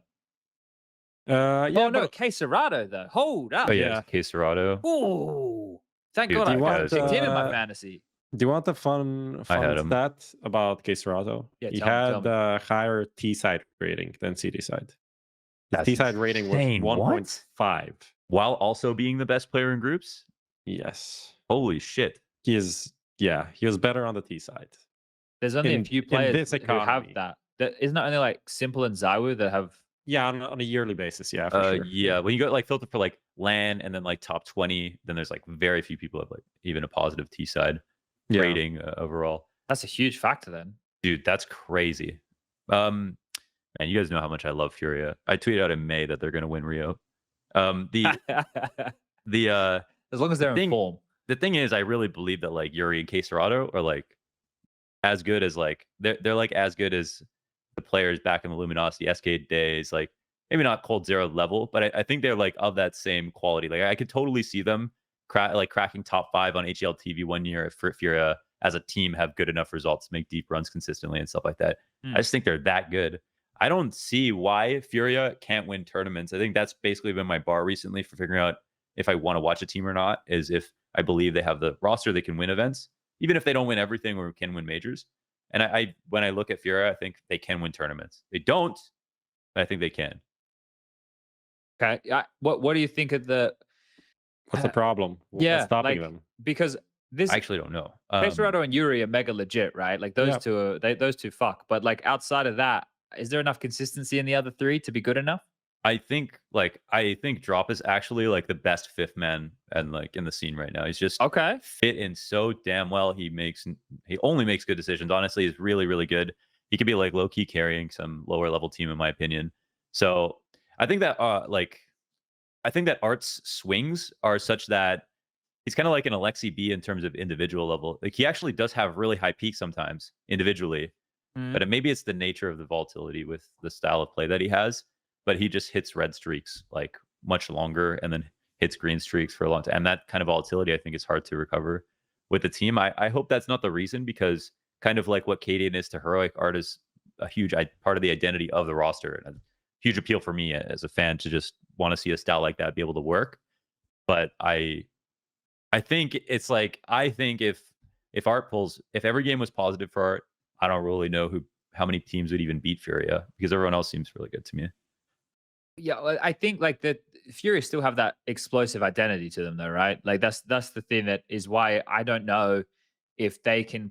I think they could get on a hot streak on a tournament where everyone's playing well and they could go for a massive deep run. But in terms of like if we were talking across like 5 tournaments consecutively, I don't think they have consistency to go deep every time. They could maybe make playoffs if every event had like top 8. Maybe they could make the quarters every time. But I just think they don't play like the current meta of Counter-Strike feels like it has to be very default mid-round heavy, right? Like you can have faster strats, you can have quicker players. There's not an issue with that.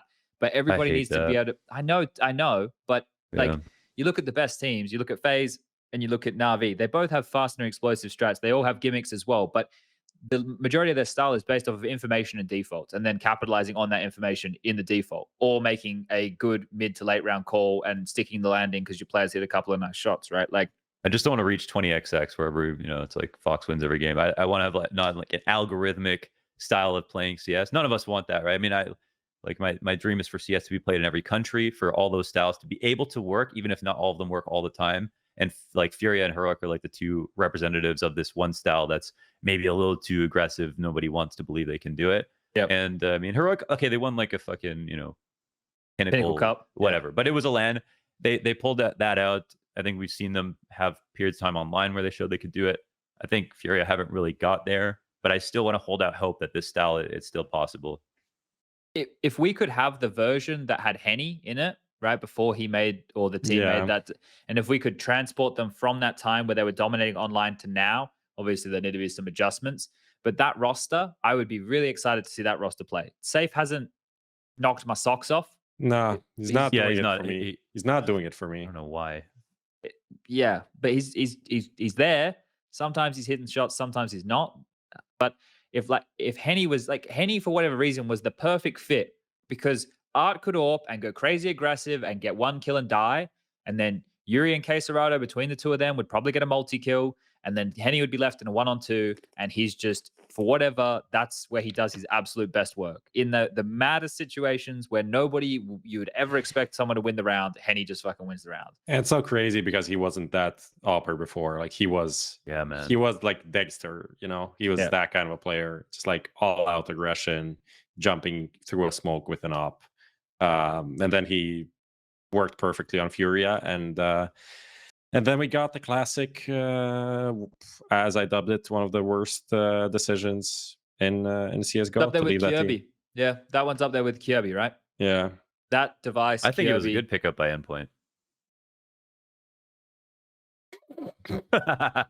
Wow, it took me a while to even to work out. I was like, shit, he is on Endpoint. Okay, you got that one past me. Fucking hell. Okay, all right. Let's talk about this bracket here, because I think we're all looking at this bracket and we're all thinking to ourselves that it should be a real opportunity for FaZe to convert the Grand Slam here at Pro League, which would be very underwhelming. I think we would all, for the storyline, much prefer them to do it in Rio. But if they have to do it here, they have to do it here. You know, what can we do about it? So the bracket, you can see Dimitri's brought that up for everybody playing at home. FaZe Complexity, the winner of that will play Cloud9. On the upper side of the bracket with FaZe Complexity and Cloud9 is fnatic versus Liquid, and the winner of that will play MOUZ. And the lower side of the bracket, we have Heroic taking on NAVI. The winner of that will play G2. And FURIA taking on Outsiders. The winner of that will play Vitality. Now, they did do the draw live on stream. It's very convoluted why the bracket is done the way it's done, but they explained it. I thought they handled it quite well. I think the lad Matt, who was the representative from League Ops, did a good job explaining what he needed to explain. I honestly thought it was going to be much more confusing and like have like 5 fuck-ups, but it actually went pretty smoothly. And, he did really good. At no point was he wrong. Yeah, the bracket actually is pretty okay. Obviously, upper side a bit easier, I would say, but nothing radical. I don't think anyone can be like super upset about how the bracket looks. I see just someone in chat saying no need for a draw when most was predetermined. The most important part is the randomization of those seed pools, right? Those two initial seed pools. That was the most important part to determine which side of the bracket they would end up on. And you can understand the predetermined part because you don't just want to have the teams that just face each other in the group playing again immediately, right? So the thought process is there. It's not as flashy as having 12 balls drawn out and randomly being placed into a bracket and ending up and everyone, you know, but it's also... You mean the balls and the balls? 12 balls. The I know balls it wasn't seen and on the stream, balls. but he was doing this. It was funny. The balls and the balls. That's my humor. And then they had a guy come in just to stir the balls up in the balls. That was Alex Ingot. Yeah. Right. The commissioner who did fly in to just stir some balls. He killed it on broadcast. Combination of balls and balls. Yeah. So we love balls around here. Prof was talking about filling gaps to start the show, and we're talking about balls. Yeah. So we're having a good time with the phallic objects. Okay, so yeah, the bracket draw. Now, looking at this bracket, it's quite clear on paper which side of the bracket is harder than the other. But I want to ask you two this question.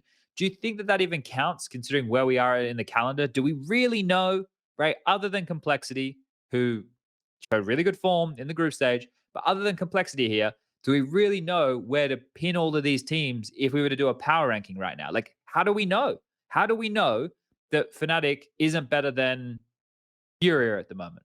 How do we know? I think it doesn't matter because they're both lose to FaZe, right? Yeah. Okay, but I think we have like kind of a let's say like a min and max for all of these teams. Okay. And I think for the teams in the lower part of the bracket, which is Heroic, NAVI, G2, Vitality, FURIA, Outsiders, not so much. I feel like we can see that these teams can they're definitely like this window that they have is just higher than fnatic, complexity, even MOUZ, right? So that's why I feel like we can to some certainty say that the lower part is more difficult, but of course some team might like completely surprise us. Yeah, and some team might completely shit the bed. Yeah. Right. This is the thing. Now that with single elimination, 12-team bracket with 4 teams already straight through the quarterfinals, you look at all these matchups here. I think most people, and the reason that I would say most people, FaZe would be the favorite to beat Complexity, not only just because they're the best team in the world, but also because in this bracket, the team who has actually, like legitimately, the most to win is FaZe. FaZe can not only win ESL Pro League here, they can also win $1 million in the Grand Slam. So they should be the most motivated team here out of the bunch. They have more motivation than everybody else. And the only other team that might be slightly more motivated is the team that meets them in the grand final to deny them that opportunity. So I would say, without a doubt, FaZe is the most motivated team here. Up against Complexity, that one should be FaZe's game every day of the week. There's not going to... Yeah? Yeah, I feel like the two like outcome deciders for me are like if FaZe play against Cloud9, I actually am curious about that. Like I actually wonder how good Cloud9 can play. When I think about like some of these matchups, and like you said, there's not that much data for right now for these head-to-heads, so that does matter. But like I know that Heroic are actually going to look forward to playing Navi, for example. But I would pick Navi over G2 every day of the week. Heroic get there, I don't know if they lose to G2. So I think that first round matchup between Heroic and Navi, and then FaZe Cloud9 are the two outcome deciders for the whole tournament. Wait, which were the two outcome deciders? FaZe Cloud9 and Navi Heroic. Okay. No, I like that. I actually really like that. I can see that there. I think there's a lot of arguments that can be made for Cloud9 here, not just the fact they beat them in Dallas, but also the fact that they are one of the most warm teams. So obviously all the teams from Group D in this environment right now are the most warm because they've just finished playing. Right? I understand that this matchup wouldn't take place until Thursday. So I think it is fortunate that FaZe didn't top the group, because if FaZe topped the group, then they'd be on ice until Thursday or Friday and come in. And let's say if they verse Cloud9 the other way around, I think that Cloud9 could have a real good shot at winning that. So I think FaZe getting this warm-up game against Complexity, which we're all saying is a given, maybe it won't be, who knows. Then the Cloud9 game, I think, is a mega interesting game. Like you think about the map pool there, no Vertigo, no Nuke. So you remove those two from both of these teams' map pool. Okay, Cloud9 can be looking into something like an overpass. It's something that they've been picking quite a lot. Yeah. They're happy to start T-side anything. You want to punish them and you want to pick Inferno. Well, Groove will just go, we'll play Inferno and we'll start T-side. They're getting a lot of reps in on Inferno based off of teams trying to punish them on it. Dust 2 is a map they're comfy on. Mirage, they'll play it. Sometimes they even play Nuke. Yeah, by accident. So I think here with Cloud9, that is be an interesting match against FaZe there. I hate the fact that we're kind of just like glossing over Complexity, but for me, but this is the thing. This is the thing. Just because there's a couple of a couple of Complexity fans who will listen to this, they will have to play their absolute best Counter-Strike to beat FaZe. Yeah, it's one of those things. Even if they did, FaZe would have to play badly. Like that's always going to be the most important part, right? But if people want us to like give it like serious analysis or thought here, like you can't even start giving it serious analysis or thought, because the bar needs to be set. They need to play their absolute best Counter-Strike they've literally ever played as a team. And then the caveat, you said FaZe can't play their best Counter-Strike. They have to play some of their mid to worst Counter-Strike. So it's just unlucky that, FaZe and Navi are in this part. They didn't top their groups. So you essentially had to play against like a pretty good team, as Complexity as the lowest seed here. If this was a MOUZ port or even a G2 or something, maybe there's like more to talk about here, but against FaZe, I don't think they have much to. Okay, what if we did the potential upset bracket here, like the FaZe Navi finals? Who's going to be in the finals? Then okay, so like that's the only thing where I was like, okay, maybe Cloud9. So if Cloud9 beat FaZe, and then I think we could end this potentially Liquid Cloud9. Potentially, there's actually a world where that first round doesn't work out for Liquid. I think Liquid that Fnatic could beat Liquid. I think Liquid could beat Fnatic. I think MOUZ could beat Fnatic or Liquid. And I think Fnatic and Liquid could both beat MOUZ. That's such a toss-up. Super toss-up. I'm not really... Like, I would lean towards YEKINDAR Liquid. is the best player of anyone on those teams. That's fair, That right? is true. That is true. Like, I'm leaning towards Liquid just based on, name value, essentially, right now. So Liquid Cloud9 is... Oh, how... Well, Liquid just beat them in a 2-0 fashion where it didn't matter at all for Cloud9. YEKINDAR likes playing against these teams, right? Yeah, I think stylistically it is a good matchup for YEKINDAR to go against a very, I don't want to say they're not cookie cutter, but they're by the book. You know what you to expect. They'll still fuck you, but you know what to expect. Yeah, I really feel like the secret of Cloud9 was like the reference game for me was when they Imperial played against them at the major and like beat them on Overpass that one map. Oh my god. And so it was, but that was because like Fallen was like a masterclass calling performance from Fallen where like every single time they took map controller left, Fallen was like right there, like classic 2016, sorry, like Luminosity. He was calling like perfectly. And that's the thing with Cloud9 is that when you look at them play versus teams on a broadcast, there is always gaps because there's only 5 players. That's always true. But the problem is that it always feels like there's 6, or it feels like they're holding that angle that, you know, they're not supposed to be in. But then you got a player like YEKINDAR who's like, they're like 15-pound weights to him in the gym. He goes every day and he sees them. He's played so much against all of these players and knows like how to play against them. So when it comes to calling out when they're there or when they're not there, I think he's one of the best. And that's overall been the kind of magic of Cloud9, I feel like. That's why I think that the flash assist stat that keeps getting brought up, it's kind of weird for Cloud9. I think this one slips through the cracks because they throw a lot of empty flashbangs, so it makes you feel like they're in a different default, right? So a lot of their flashes aren't even meant to hit. They're just meant so you hear them. And then you're confused about, yeah, exactly. Yeah. And they're never there. So it's kind of weird. Like, oh, why do they just like flash and no one's there? It's like, well, that's what I think they do. But that's the next deep level of analysis, right? That's where we actually take into account not just the broad strokes of the stats, but what those stats mean for that team, et cetera, et cetera. So look, I think this other side, the Fnatic Liquid MOUZ situation here, I could build an argument where Liquid needing YEKINDAR to go plus 22 in a series that was must win to qualify is going to be hard to replicate. I could also make an argument that the EF loss was a turning point for the team to pull their thumb out of their ass and, you know, focus and do what they need to do. I could also make an argument that Fnatic in their group ended up second and they beat NAVI and Vitality. No, wait, they lost to NAVI and Vitality. They beat, yeah, actually, now that I've actually read it correctly, beating NIP, Spirit, Endpoint doesn't actually seem that great, does it? So we'll trash that one. The MOUZ one as well, they topped their group. They were playing consistently throughout, but then that was also a really weird group where Astralis was the only team to beat them. And then Astralis ended up not qualifying. ENCE didn't look themselves. Complexity was in good form. MOUZ did beat Heroic, but that's where we had the Dust 2 come in because Cadian picked Dust 2, knowing that both teams banned it, right? It got floated, and it turned out the trio from the Academy team know how to play Dust 2, and Xtrfy fucking bodied them. So like this side, this one here, I don't know. I would like to say that Liquid is the best team out of those 3. Like I would like it to be that way. I think that out of all the pieces in the team, they probably should be the best team out of all those 3. But whether or not they will be, I don't know. Their Vertigo looked fucking atrocious. And I know that both Fnatic and MOUZ can definitely play Vertigo. So I worry for Liquid there immediately. And they get, 24 hours to try and fix whatever mistakes and gaps they had before their game against Fnatic. Yeah, that part's really confusing. Okay, does G2 beat? So what are the odds on G2 Navi, G2 Heroic? Oof. I think you have to pick Navi there still. Like Heroic have. You think so?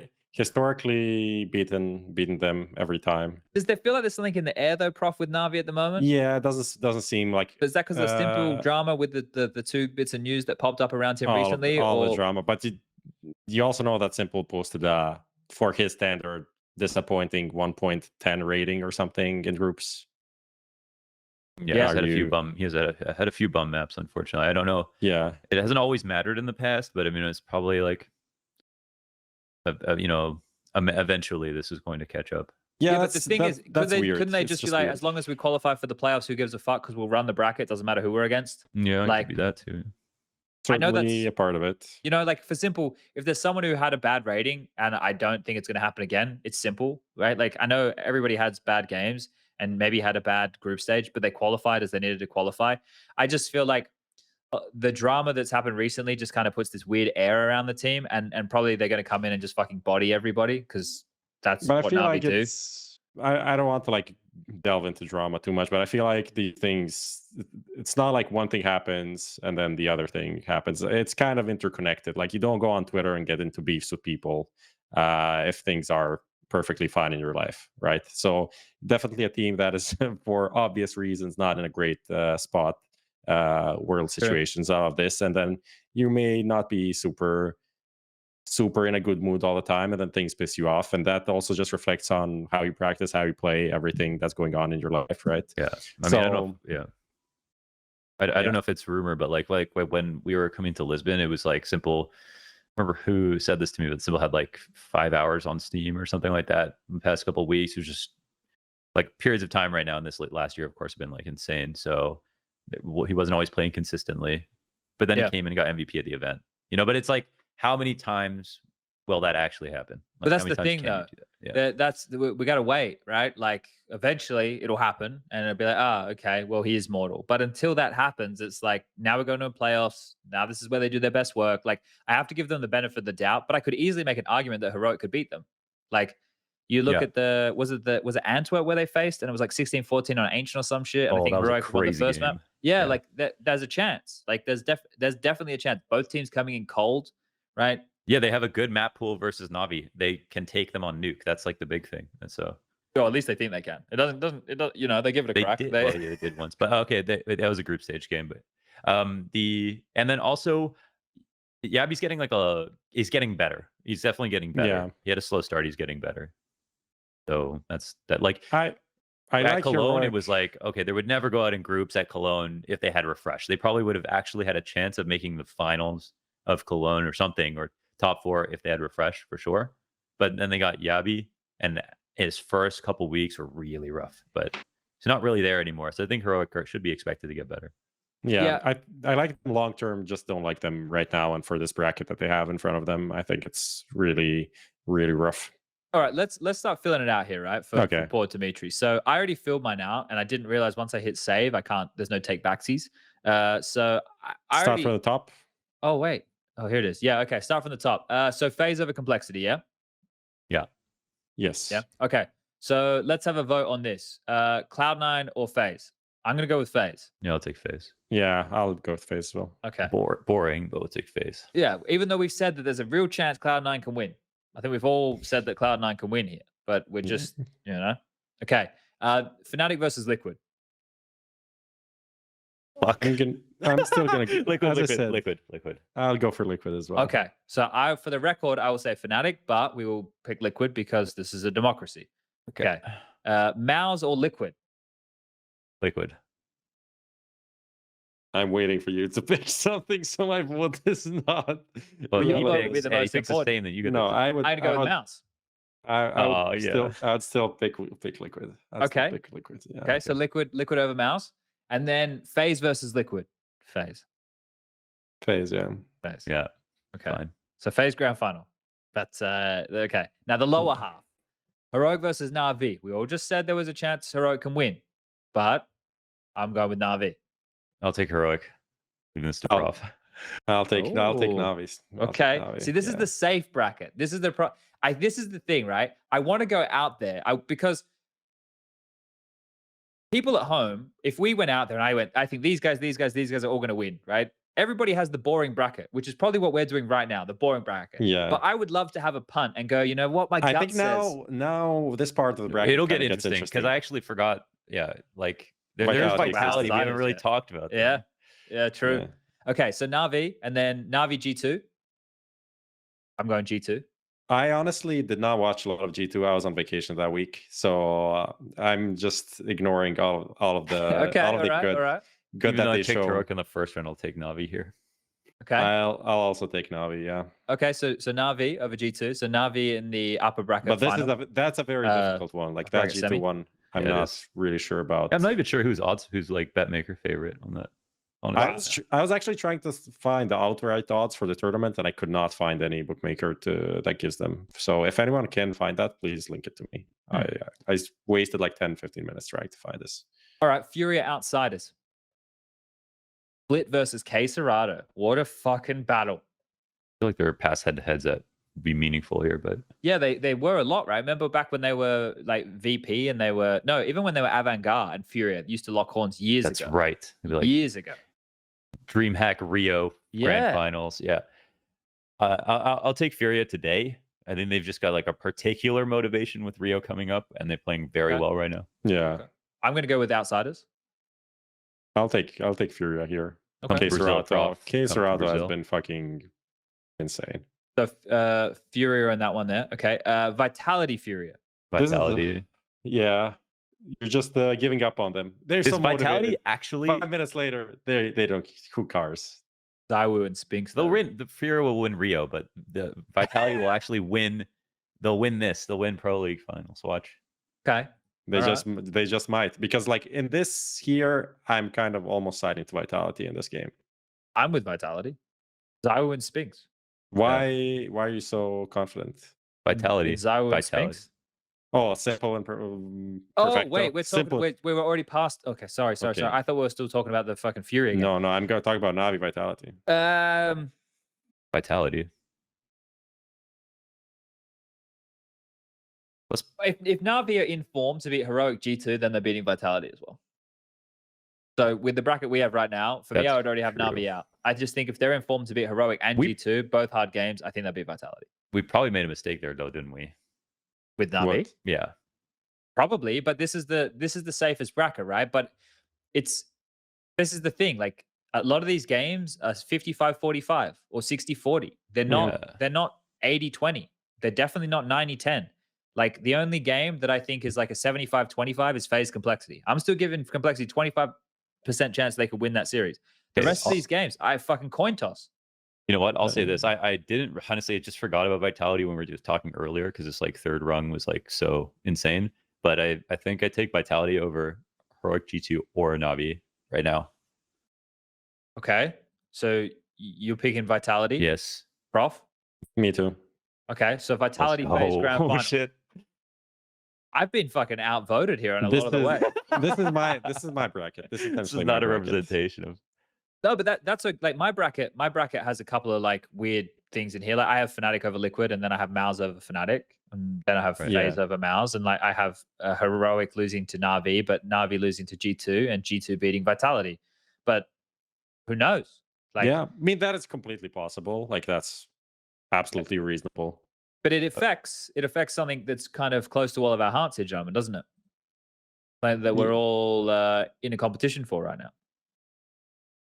What are you talking about? I zoned out. The fantasy. Okay. The brackets. We didn't pick the winner. We didn't pick the winner. Oh, FaZe. I think Vitality. FaZe. I think it's I still pick FaZe. Vitality. Unfortunately, I feel it's FaZe. I'm not happy about it. It's gonna be like an underwhelming Grand Slam final again. Just like the EPL that Navi won.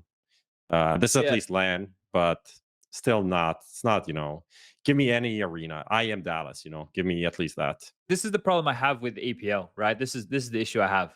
If EPL is going to be in Malta until 2024, which apparently it is, right? That was news. If they have essentially sacrificed 2 arena events a year that they were running anywhere for ESL Pro League finals to run it in Malta with 100 people watching, I'm guessing. I don't know how many people are going to be.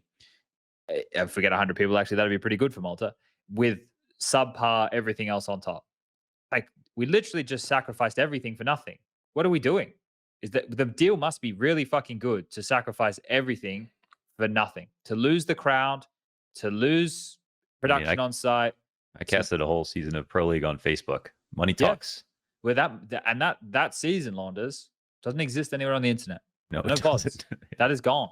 That entire season is gone. Yeah. Like there was the YouTube stuff that was before that. Then there was Facebook. Then we're back on Twitch exclusively, which now is apparently a bad thing. It's like, God damn it, man. You can't win. You can't win, can you? There's no winning. There's definitely no winning. But yeah, I just have a hard time. Like I hate the fact that here's a question. Should EPL be removed from contention of the Grand Slam because it's not an arena event? I think you can make a real argument that yes. Yes. Or they could do fake crowd noise really loud to make it so you can't hear footsteps. What do you want me to do? Like get all my neighbors out? We can do fireworks while someone beneath the stage doing this. So it's like every time someone wins a round or a bomb just like explodes. And then put one kid in front of a fake crowd mic going, "Let's go Wickwid." The whole time. But really, it does feel like it doesn't feel like it should be part of the Intel Grand Slam in my mind. It's like, well, it's a big event with really good teams. but it's lost its shine, right? Like it doesn't have any shine anymore. We like arena Counter-Strike. That's what we like. We don't. Sorry. The this event or the Grand Slam? No, like Pro League. Pro League. The Okay, event. Yeah. The event's lost the shine. I don't think the Grand Slam's lost the shine. I think that this, and because if this is the 2 consecutive times that a team wins the Grand Slam, one online during a Pro League season, and which is because of COVID, that's we can forget about that one. That one they can have. We'll give them that one. COVID was fucked. ESL was still putting on events. COVID was fucked. And Cologne was a land finish, at least somewhat. Yes, but like the celebration launches is going to be like, I can't even put it into words. Like people are asking why can't they make an arena? How many people live on Malta? How many people? 500,000 people. Yeah. So how many people do you think are going to come to a fucking? I guess how many Italian pro players are there, Prof? Not a single one. Let's be real. We could do a side-by-side like Quake event, and then maybe get some. Well, get Sturmy down there. Yeah, exactly. Get Sturmy in there, and all of his family. So essentially, yeah, there is going to be a crowd, or like they at least they said there are going to be some tickets and live viewers, but you can't expect to be more than 200, 300 people. Like the event we did here previously for the 2018 I was going to come, but then I saw this s1mple tweet, and now I don't want to subject myself to biological warfare. You can come stay in my house. I'll get rid of the mold. 2018, there was a event that Starlighter won, but it wasn't Starlighter. It was something. They're known as Eden Esports now. They had a different name before, Supernova. Yeah, there was like no 20 people there. There was like there was like a school excursion. Someone that came. It was very, very poor. So yeah, if there's 100 people, I would be impressed. Right, that right there is gonna answer. Chad, Malta has a population of 500 to 600,000. I said 500,000. Isn't that 500,000? One sounds like more, but isn't that what I said? Yeah, you did say that. You did. Don't get gaslit. You did say that. Fuck, man. It's on tape as well. Okay, so anyway, I did kind of go off on a tangent. So yeah, unfortunately. we lock in FaZe for the winner. FaZe win. Everyone cries. Yeah. Years of Yoi. Please do it in Rio. Please lose here. Actually, I want them to. Man, this sounds bad. Like I'm playing favorites. It's just for the storyline. I want them to lose in the final, so that somebody gets the killer bonus, right? That would be amazing, yeah. Yeah, because that's a fun storyline. Yeah. And then they win in Rio. Because that would be sick. But players unfortunately don't play for the storyline. So yeah. Okay. So you're saying it's not scripted? Well, we try. I don't know if you saw Jason's casting the other day. He was on script, but he was reading a beat or two early, mate. So that was pretty funny. I did think that was pretty funny. Poor Jason got caught out in that moment, but in the Matrix in the future, just so everybody is aware, and it did happen to me and Henry a couple of times as well. But because of the setup we have available to us, the feed that we are meant to cast off of is behind the GoTV. So we use the GoTV because ESL's HUD still doesn't have utility damage or effective flashes or anything like that. And also when they cut to shots, we can't always see the economy. So when we're in game, we can always reference all of the factors. We're never going to miss anything if I need to fly around and check something or whatever. So we're in the GoTV so that we can get the most pertinent information to all of you, which my little ploy is I just leave the map up. And then when I need to reference something, I go to the PC. So I never get caught off guard with first-person POVs. But if you're looking at that screen as opposed to the screen you're meant to be casting off of, you can get caught off guard because you'll see action happen before, like a second or two before. Mm-hmm. So that can fuck you. This is part of the delay thing with ESL having the broadcast offsite. It's just an issue. We don't have a GoTV that's in sync with the PGM feed that's getting sent to us. All right, where are we at here, gentlemen? Should we get into the fantasy teams? Let's do that. Who would like to go first? We're all at the same time. Look at this. Okay. Dimitri's going to get a fucking pay rise. Jesus. Okay, Prof, talk us through the fisherman. So I got Spinks in. He's kind of cheap still. I don't remember the price exactly. 205, 215, something like that. For his performances, pretty cheap. And as you can see, I have some faith in Vitality after saying that they wouldn't go out of groups last time. You know how it is. You just change your opinion very quickly off a couple of maps. Kerrigan, good value. He's super cheap. Then you pick like another FaZe player. I went for Brokey over Twist just because of the op.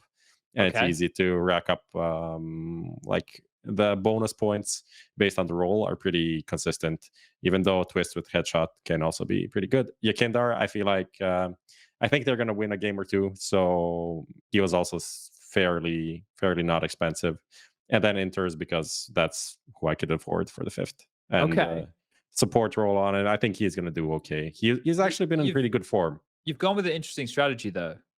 Do you see why you've gone for an interesting strategy? Because I have a bunch of people from the same side of the bracket. Yeah, you've heavily picked 4 players from the same side of the bracket. That is true, and that's why I'm probably gonna retouch this thing. I didn't really put a lot of thought into it. Yeah, that's kind of an issue. But I think as long as you have, like, let's say FaZe and Liquid win like 2 games, that is okay. That's okay for me, honestly. Okay. All right. Yeah. Launders, your team? I don't like my team very much. I think a lot of us have no one has NAVI players actually, huh? Because I don't think NAVI are going to go very far. Yeah, that's true. We got that's why I don't pick any NAVI players. True. And they're also pretty expensive and kind of in a rough part of the bracket, right? Yeah, in this economy, I think that is probably what wins you the game. Like, if you pick the right NAVI player and they do actually go through the bracket, then that's gold right there. I thought Dupree was kind of on sale, like he could potentially, and I think there is actually some outside chance they get finals or something. So maybe makes a run here. I think Nitro, being happy about getting 1 point during groups with Nitro was the funniest part about fantasy for me. I ended up picking him just purely because I ran out of money, I guess, because obviously groups wasn't that great. Would have liked to squeeze Inters in there, but that's all my thoughts. I'm happy to have Binks and monosee and Brokey, just a bunch of baiters, they'll get me points. 2 AWPers is always an interesting one, though. But if they both deliver and they're both on other sides of the bracket and they both go far, you're going to get a lot of points for them anyway, right? Like, so it's not, you're just not going to get the role points for them necessarily, right? So how much are those roles? I'm kind of a noob when it comes to fantasy. Like, how much are the roles and then the 5 is the max, right?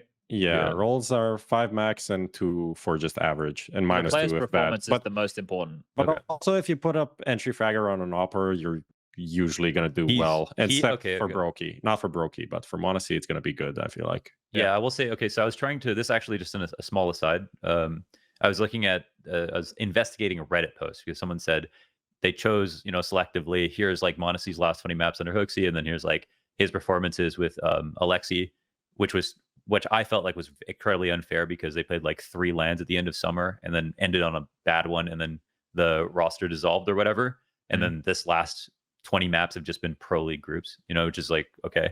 Plus monosee is literally getting better every month since the beginning of the year and was already like top 15.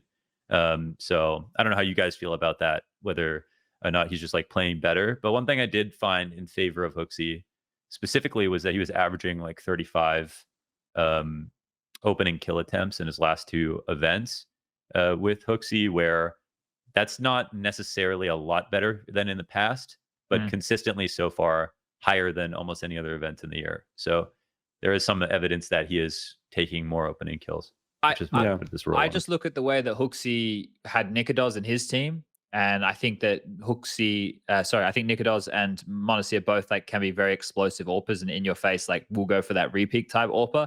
So I think there's better similarities there for the in-game leader style for monosee as opposed to Alexi. When you think about Mantu, like Mantu was just do your job AWPer. That's all he did. He did his job, and it didn't even feel like there wasn't a system built around Mantu to be like the star or anything necessarily, right? I also don't think G2 has built just around monosee either. Like they obviously have a lot of firepower across the board, but it's a curious case. I think monosee is a good pick because the kid still has like he's only 17, right? So he's got that fucking bloodlust to play. Like this is all he thinks about. This is his entire life type thing. I always feel like a kid like this with this much talent in these type of environments, this is where he's going to do some of his best work, unless the team just gets shat on as a whole, which is possible considering the side of the bracket they're on. That's another risk, right? If you're picking players, I picked 2 players who are in G2, which is probably a bad call because they don't even play the first round of games.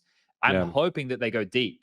If they don't go deep, then I might get 1 game out of 2 players, and that's fucked. Whereas FaZe, I'm taking the educated guess that they beat Complexity and Cloud9, which means they go all the way to the final, which I get a lot of points. That's why I went 2 FaZe members. And then you're taking a gamble on another team who's going to go deep. Like, this is what it is for me. Which other team out of all these teams do I think truly has the potential to go deep? And I'm obviously a little bit biased because of Justin, right? I'm supporting my boy in my own weird way. So I'm banking on G2 going deep here, and Hunter's always going to get his, and Justin needs to play well, and I could be okay. But that's my thought process. I didn't want to hedge too far. Like, I didn't want to get 4 or 5 different teams involved in this. I want to like kind of tie myself to a horse and hope it runs me home. So I know that it's probably not the best team, but that's kind of how I planned mine out here. So that's and somebody said they had the same team as me. They picked Drop instead of Nitro. And maybe that's not I have enough money for Drop. Yeah. So maybe that's an upgrade I could go for there over Nitro and see if I can get a bit more out of him. I think Nitro is not just objectively not a good pick because first of all, he's not going to perform like statistically. His roles are not going to bring much to him. And then he could also just be first rounded. So that kind of sucks. I think you can say Inter's also not great, but his form has been pretty okay. Really good, and usually he just delivers on the support role because he saves a lot and stays alive even when they lose rounds. So he always has like something going on there in terms of the bonus. Plus, he plays the second game. And essentially when players get eliminated in the playoffs, for every game they don't play, they get -3 points, I think. So essentially Nitro has more chances to be eliminated early and therefore like rack up additional minus points for that. So maybe, either go for a Drop, which could actually perform individually, or I think Inter is just like a safer pick in terms of getting. I don't think I can afford him. Less negative points. I don't know. Yeah, I don't know. I think I'm just a little bit short on him. I feel like Dupree was actually incredibly on sale as well. I don't know. Like, he had a hard group though, wasn't he? Like the worst performer for them in the group. Yeah, like I think that's maybe not an outlier, but yeah, no, I agree with you. I don't expect. I really like the Monacy pick. I don't know how much he costs, but I'll definitely consider that. He's been pretty good, but it's really difficult because that Navi G2 part is really hard to predict. Yeah, it really depends on that. Can we just ask this question though? Is Moses even fucking playing? The guy has 1 point. Stunner has 0. I'm not even going to worry about Stunner, but Moses has 1 point. The thing is, like Stunner and Astana, Moses for some reason can't be added in the Twitter group that we have because he did something. So he's not like on shadow banned. I don't even know if he knows about the forfeit that he needs to do if he's last. Well, it's probably going to be Trace here. He's played 2 out of 5 games. I didn't even know there was a forfeit. You got to stream 8 hours of matchmaking in every game of matchmaking, and you're only allowed to recruit 1 other friend. And every game of matchmaking you win takes an hour off of the stream time. Oh my god, it's not that bad. It's pretty easy. That's good. It's pretty easy. Yeah, pretty easy. I was browsing through Instagram and I got Instagram from the guy that actually was in the league. Andre, I think, and he had like some ideas for forfeits for fantasy that was like randomly came up on my Instagram feed. Oh, really? And they're much worse. One of the forfeit was you need to make 12 pieces of art and then rent a room and then like in a hotel room and put them up and then invite all of your friends to come watch it. Mr. Beast? What's going on? And then people can like come also invite other people to like come see your art. This level of strange. Okay, this is like some Ice Poseidon live stream idea. So, okay, what about if we had instead whoever loses, Vince has to eat another boot? I think we'd all sign up for that one there, wouldn't we? I think that should be good. Poor Vince, not shit for a year. Yeah, it's going well. I'm top third. 5 for the two of us. I'm Connor's repping though. Connor's second. Yeah, and Banks played 4 games in his first. Yeah, he's had some banger teams. I think is like now he has to pick Navi because he's biased, and that might ruin him or not ruin him. We'll see. I'm the second best Canadian and second best Indian. That's all I got. Wait, hold up a second. Both Blair and Connor are ahead of you? Yeah. Oh, shit. Okay. Well, this is the thing. Like, you can have all it's going to take is one really good week for people to jump back up because the point distribution, right? I don't know if people have seen this. The point distribution is where's that? I got like 12 points for the last one. So what were you? What percentage were you in? I was in like the top 10%. 6. Okay, so you're in the same bracket as me. Same bracket, yeah. If you make it like top top 3% or some shit, you can make a lot of points, right? So there's ways back in, and we've still got a bunch of events, right? What other events, Prof, do we have coming for the fantasy? Do you know? I mean, it's just kind of the big events. The RMRs, I think, are going to be featured, at least the European ones. Damn, that's going to be crazy with so many players, and they won't all face each other because it's Swiss. Yeah. So if you get lucky with good teams and they don't go head to head, you could farm some points. We're going to do that, and the major is going to have 3 games for the 3 stages, and then after that, the blast events. Yep. So that's it, I think, more or less. Okay. All right. Cool. What else we got here to talk about this evening? We did the check-in. We did the player pick. We got playtime. We can do a run playtime bumper and do a couple of questions and kind of. Should we leave the power rankings? Yeah, we don't have to do that. Okay. Okay. All right, Dimitri, roll the bumper. Let's get into playtime.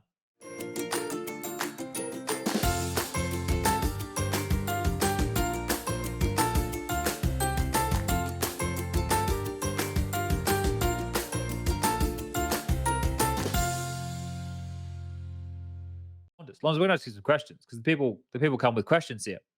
Somebody, and when I say somebody, his name is Toucher of Grass. He has a Finnish flag, and he resides on the HLTV forums. And he says, Launders is known for his movement and seems like the kind of person who touches grass. Can you ask his opinion for top 3 or any format, current movement players in Tier 1, specifically players who use their movement in competitive games and manage to actually gain an advantage with it? Yeah, so I think, top 3.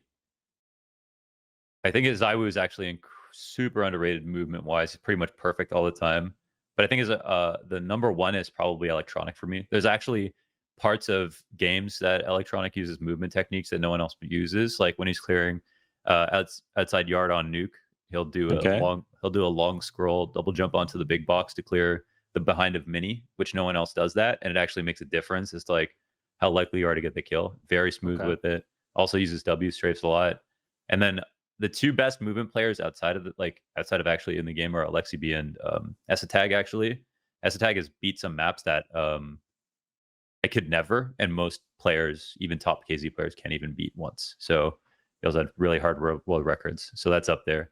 And then actually, I just want to give a shout out to Cirque, because like as an operative movement wise, unbelievable ladder movement, and that's one of the hardest. Strafing back off ladders, being precise about using your nades at the top of ladders and stuff like that. Without Train, we don't see that as much. But he's a special shout out for me. So top 3, I'll say Electronic, ZywOo, and shout out to Cirque. Okay, all right. Yeah, I always like s1mple's movement, but we don't get to see as much of it these days. He's not doing crazy things. Yeah, Rops is also a top. Acor is insane, but is he Acor on a team right now? Actually, he is in Legion now. Yeah. Oh, okay. So not. But it really. wouldn't be tier 1. So yeah, Rops had like a soft world record for the long jump in 1.6 and got accused of cheating back in 1.6 just for KZ alone. So he was a prodigy back then too. Just another shout out. Oh fuck, monosee's movement's really goddamn good too. All right, stop. You can make it a top 5. Question. Yeah. All right. What else we got here, Prof? What other questions are coming in? I was too invested in this answer that I didn't look up the next question. There's EG performances. Is HooXi strategically capable of beating NAVI? Oh yes. I just said that without thinking, but I think so. I actually, I don't have anything about G2 where I think they can't win. I think literally the only reason I think that G2 would just like definitely lose is HooXi's individual level. Like, yeah, it's gotten better. But I mean, I don't know. When I look at HooXi and I look at Kerrigan, for example, I see like a long and arduous path of ups and downs and peaks and troughs and land performances, online events. And then eventually we get to the Antwerp Major and Kerrigan's in library holding his rifle, headshot level, gets his 3K, wins Inferno. And it's like, holy shit, Kerrigan 2 years ago, he would have blew this and they would have lost the game and they would have got smoked. And then he'd have this downward spiral arc. And today we don't see that. But HooXi has not gone through that at all. This guy has no stripes whatsoever. He brought a team. He has a great, like, small resume with the team that he brought to top 8 of the major and even took that spot from G2 at PGL. But ultimately, I don't think he's there yet. And I think we're seeing overperformance recently. And I think when it'll recede to the medium in the next, 6 months, I think his individual level will be a problem for them to close out tournaments. So I think maybe he'll fix that. I just don't think HooXi's going to be as good as he was through groups for the rest of the year. That's my prediction. So I would say strategically, yes, but realistically, I don't think the team can win on an individual level. Okay. There's a question for SPUNJ. Says, what's the story behind Sun Gods? I know it's a reaction to Night Shift, but how did the making of the song go down?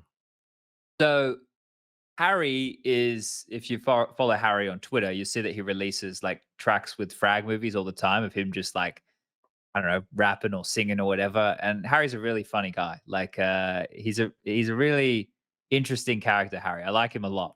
Yeah. And he's really creative. And when they were doing this whole thing, they're talking about Night Shift and shit. Like Harry, Trace, Hugo, those lads, they, you know, they've done some crazy shifts, right? They've done some actual night shifts where work would start after midnight and would finish in the wee hours of the morning. We're talking like 5, 6 a.m. So to have Parler and his fucking cronies come in and call himself the night shift after they start work at 3 o'clock in the fucking afternoon and the sun starts, it's 40-degree day, it ain't on. So we were revolting as a collective here against Parler, Maui, and Blair. And I said to Harry, I said, we should make a diss track. And he was like, yeah, why not? And then I said, Harry, look, we're not as creative as you, but if you can get like something down, then we'll be there to like contribute. So Harry came up. There's a version of Sun God's song that doesn't have any of us on it. No Trace, no me, no Henry. And it's just Harry just singing. And it's crazy. It's a funny song. But then after he had the bass down for it, we all came. Henry and I lent him a microphone and a H6 and stuff I have so he could record good quality at the venue. And Henry and I went one night and we turned off all the lights. So we turned it into like a full on like recording thing. And we just started writing down lines and stuff. And that's what we came up with. And then Harry fixed it with auto tune and everything like that. So we all sounded okay. And that's how that came about. So it was just a bit of fun. When we're in a good mood, we can do some fun, creative things. But yeah, it depends on how everyone's feeling. But yeah, it was a good bit of fun. Harry's a fun one. So yeah, that's how it came about, Prof.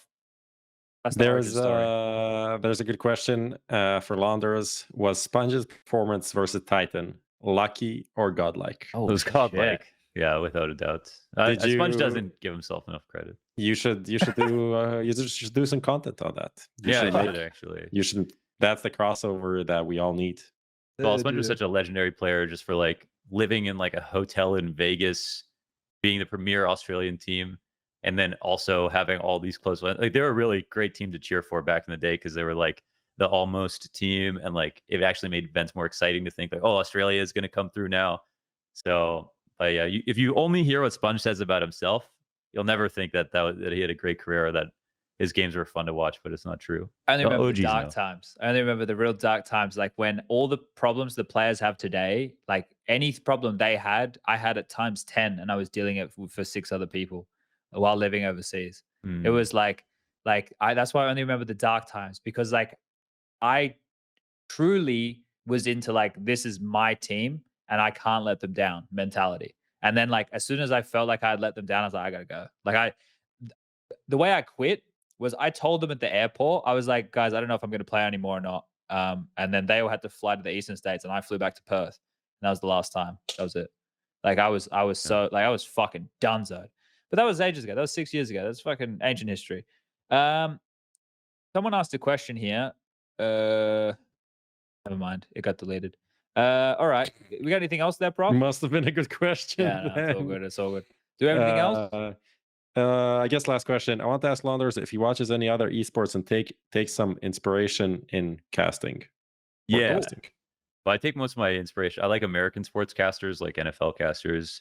I like a lot of American sports or Canadian sports in general, but that's definitely my favorite. When it comes to esports, a little bit from everything. Like I watch a lot of games. I watch everything from like Fortnite to Super Smash Bros. So I watch chess every day. I watch a lot of different stuff. I mostly borrow from other commentators in CSGO though. We have like the most good commentators of any esport for sure. So I've from everybody over the years, there's more than enough there, between like the humor of James Bardolph to like the delivery of Henry G to like the preparedness of Sato in different big moments and stuff like that. And then this new duo with SPUNJ and Machine. Everybody's got something. So don't really have to go far, honestly. There are other games where if I was in them, like if I was on Valorant or something, I'd be like, okay, I got to look to other casters from other games. But we don't have that problem. Yeah, it's a weird one, right? Like when you look at the way everybody does it, everybody has like such a unique way of doing things that there's so many different cool ways to do what we do. It's great. It's really quite fun. You mentioned chess just before. Yeah. Did you see that Mr. Magnus Carlsen released a statement 46 minutes ago? What? Wait, Yeah. what? Yeah, I've been following this shit every day. He released it. This drama got drowned out by all the LSF fucking drama, right? Yeah. The chess drama got pushed away, guys. But if you're not up to date, imagine this in Counter-Strike. I want to give you guys an example. Imagine a stage match where one of the individuals has something either in or on their body. In this situation, I believe it's alleged in their body that would vibrate to give them an unfair advantage. So it's a curious time in the chess world. Did you know about this, Prof? Yeah. I think the only way we can make sure that this is not happening is like everyone needs to get like a X-rayed? Well, they get wanded. Oh, anal probe. We need okay. to anal probe all the players to make sure they don't have any Little bit far, vibrating but devices in them It's gone to too give away. far. there has been a case where a player has been accused of cheating in chess, and then they were actually asked to take off their shoes, and they just refused because there have been, Vibrating computers are getting- socks. computers are getting more powerful and smaller, and there are ways to do that. But at like the St. Louis event that he first got accused, he was there was good security. I had somebody who I know went there, and he said there was good security and stuff.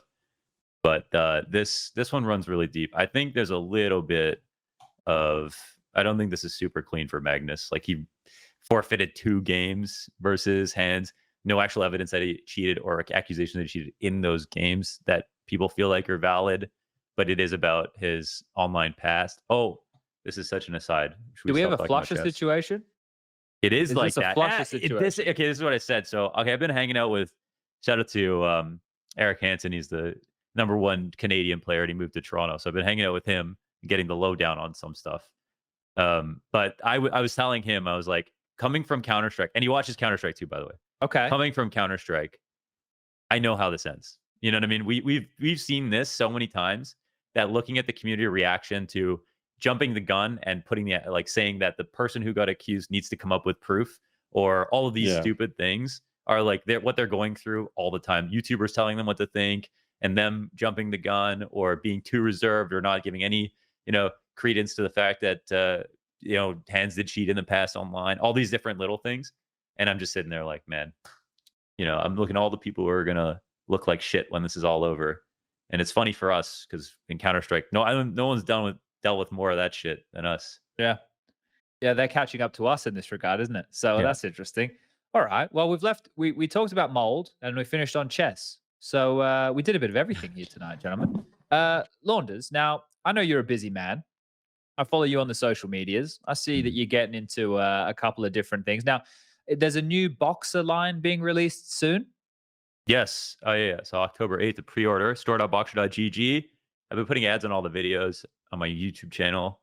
But we've been on a steady release cycle, since the end of not the end of COVID, but since COVID has cooled down, it's made it easier to do that. So I've been taking that more seriously. So I'm making a lot of clothes. So yeah, thank you.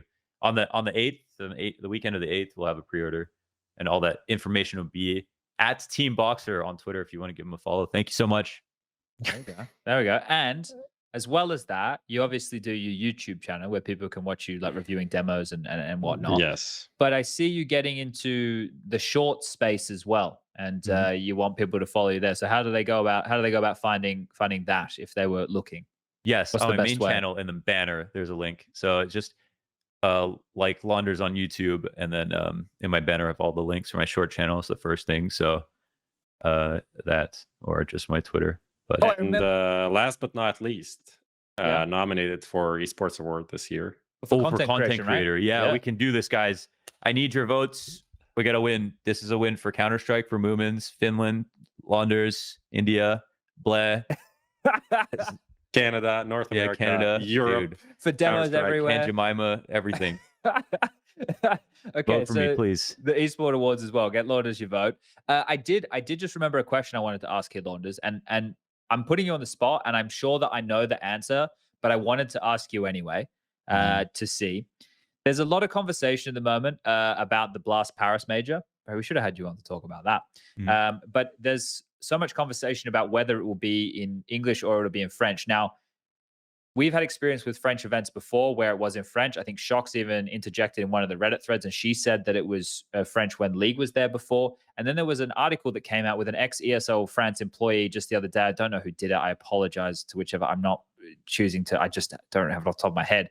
And there was a whole bit in that. Is it Vakram? I think it was Vakram. And they were saying in there that the law doesn't restrict that. So do you know what's going on with the language situation for Blast? Can you shed any light, or do you not know that information? I have no clue. Like, we've never done a crowd event. We did DreamHack Tour is the only event that I've ever done in France, and that didn't even have a crowd for the English or whatever. Yeah. Like, apparently the language laws are the thing. I don't know what's going to be the case. Yeah, this Vakram thing is refuting that. It's saying that's not the case. Refuting it. Okay, well, yeah. I mean, I don't know though. I really don't know. I'm fucking yeah. What the fuck is this fucking law? Like, holy shit, a law? Who asked? Like, why can't you let people make up their own choices about if they're running the event? Or what the hell? You don't have to go to the event. Why do you need a law for the event to run? It's so that to protect the language. Yeah, go. I mean, you have a big ass. You have so much land. Go somewhere else. Okay, well that's what I didn't think we'd get an answer, but I thought like I'd try, because if anyone's gonna know. I did reach out to Blast, as you Sponge know, and I did not get a clean answer either way, essentially. So they did not say it's 100% going to be in French. Yeah, so that's still good news. It still could, like, there is a chance. There's a chance. That's what I'm saying. Okay, all right. We'll have to wait and see. Did we do everything? The sponsors, Bitskins, N1Bet, Xtrfy, thank you very much for supporting the show. Everybody who tuned in to watch, Launders for joining us tonight when Striker's not here. I think it's been great. I've had a good time. I've really enjoyed myself. I hope everybody else has. Do we have anything else we have to talk about, gents, or are we good? No, see you next week. All right, everybody. See you next week before the RMRs kick off. Good night. Bye, chat.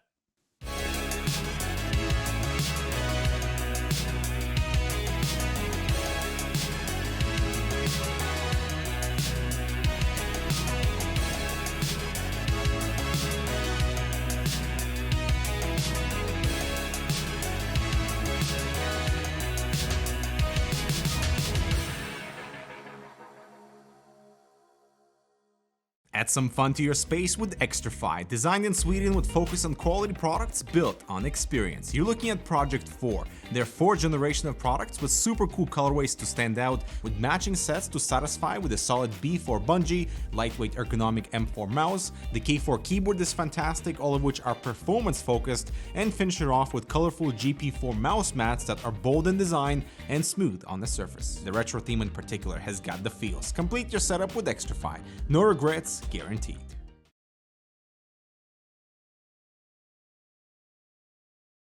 Stuck ranking up? Lost the motivation to grind? Bored of clicking heads on aim maps? Get some color into your game. Bitskins.com. Buying and selling skins made easy. Tons of payment methods and instant cash outs. Just choose your dream skins, select your preferred payment method, and start grinding again. If you want to play like the pros, you gotta look like the pros.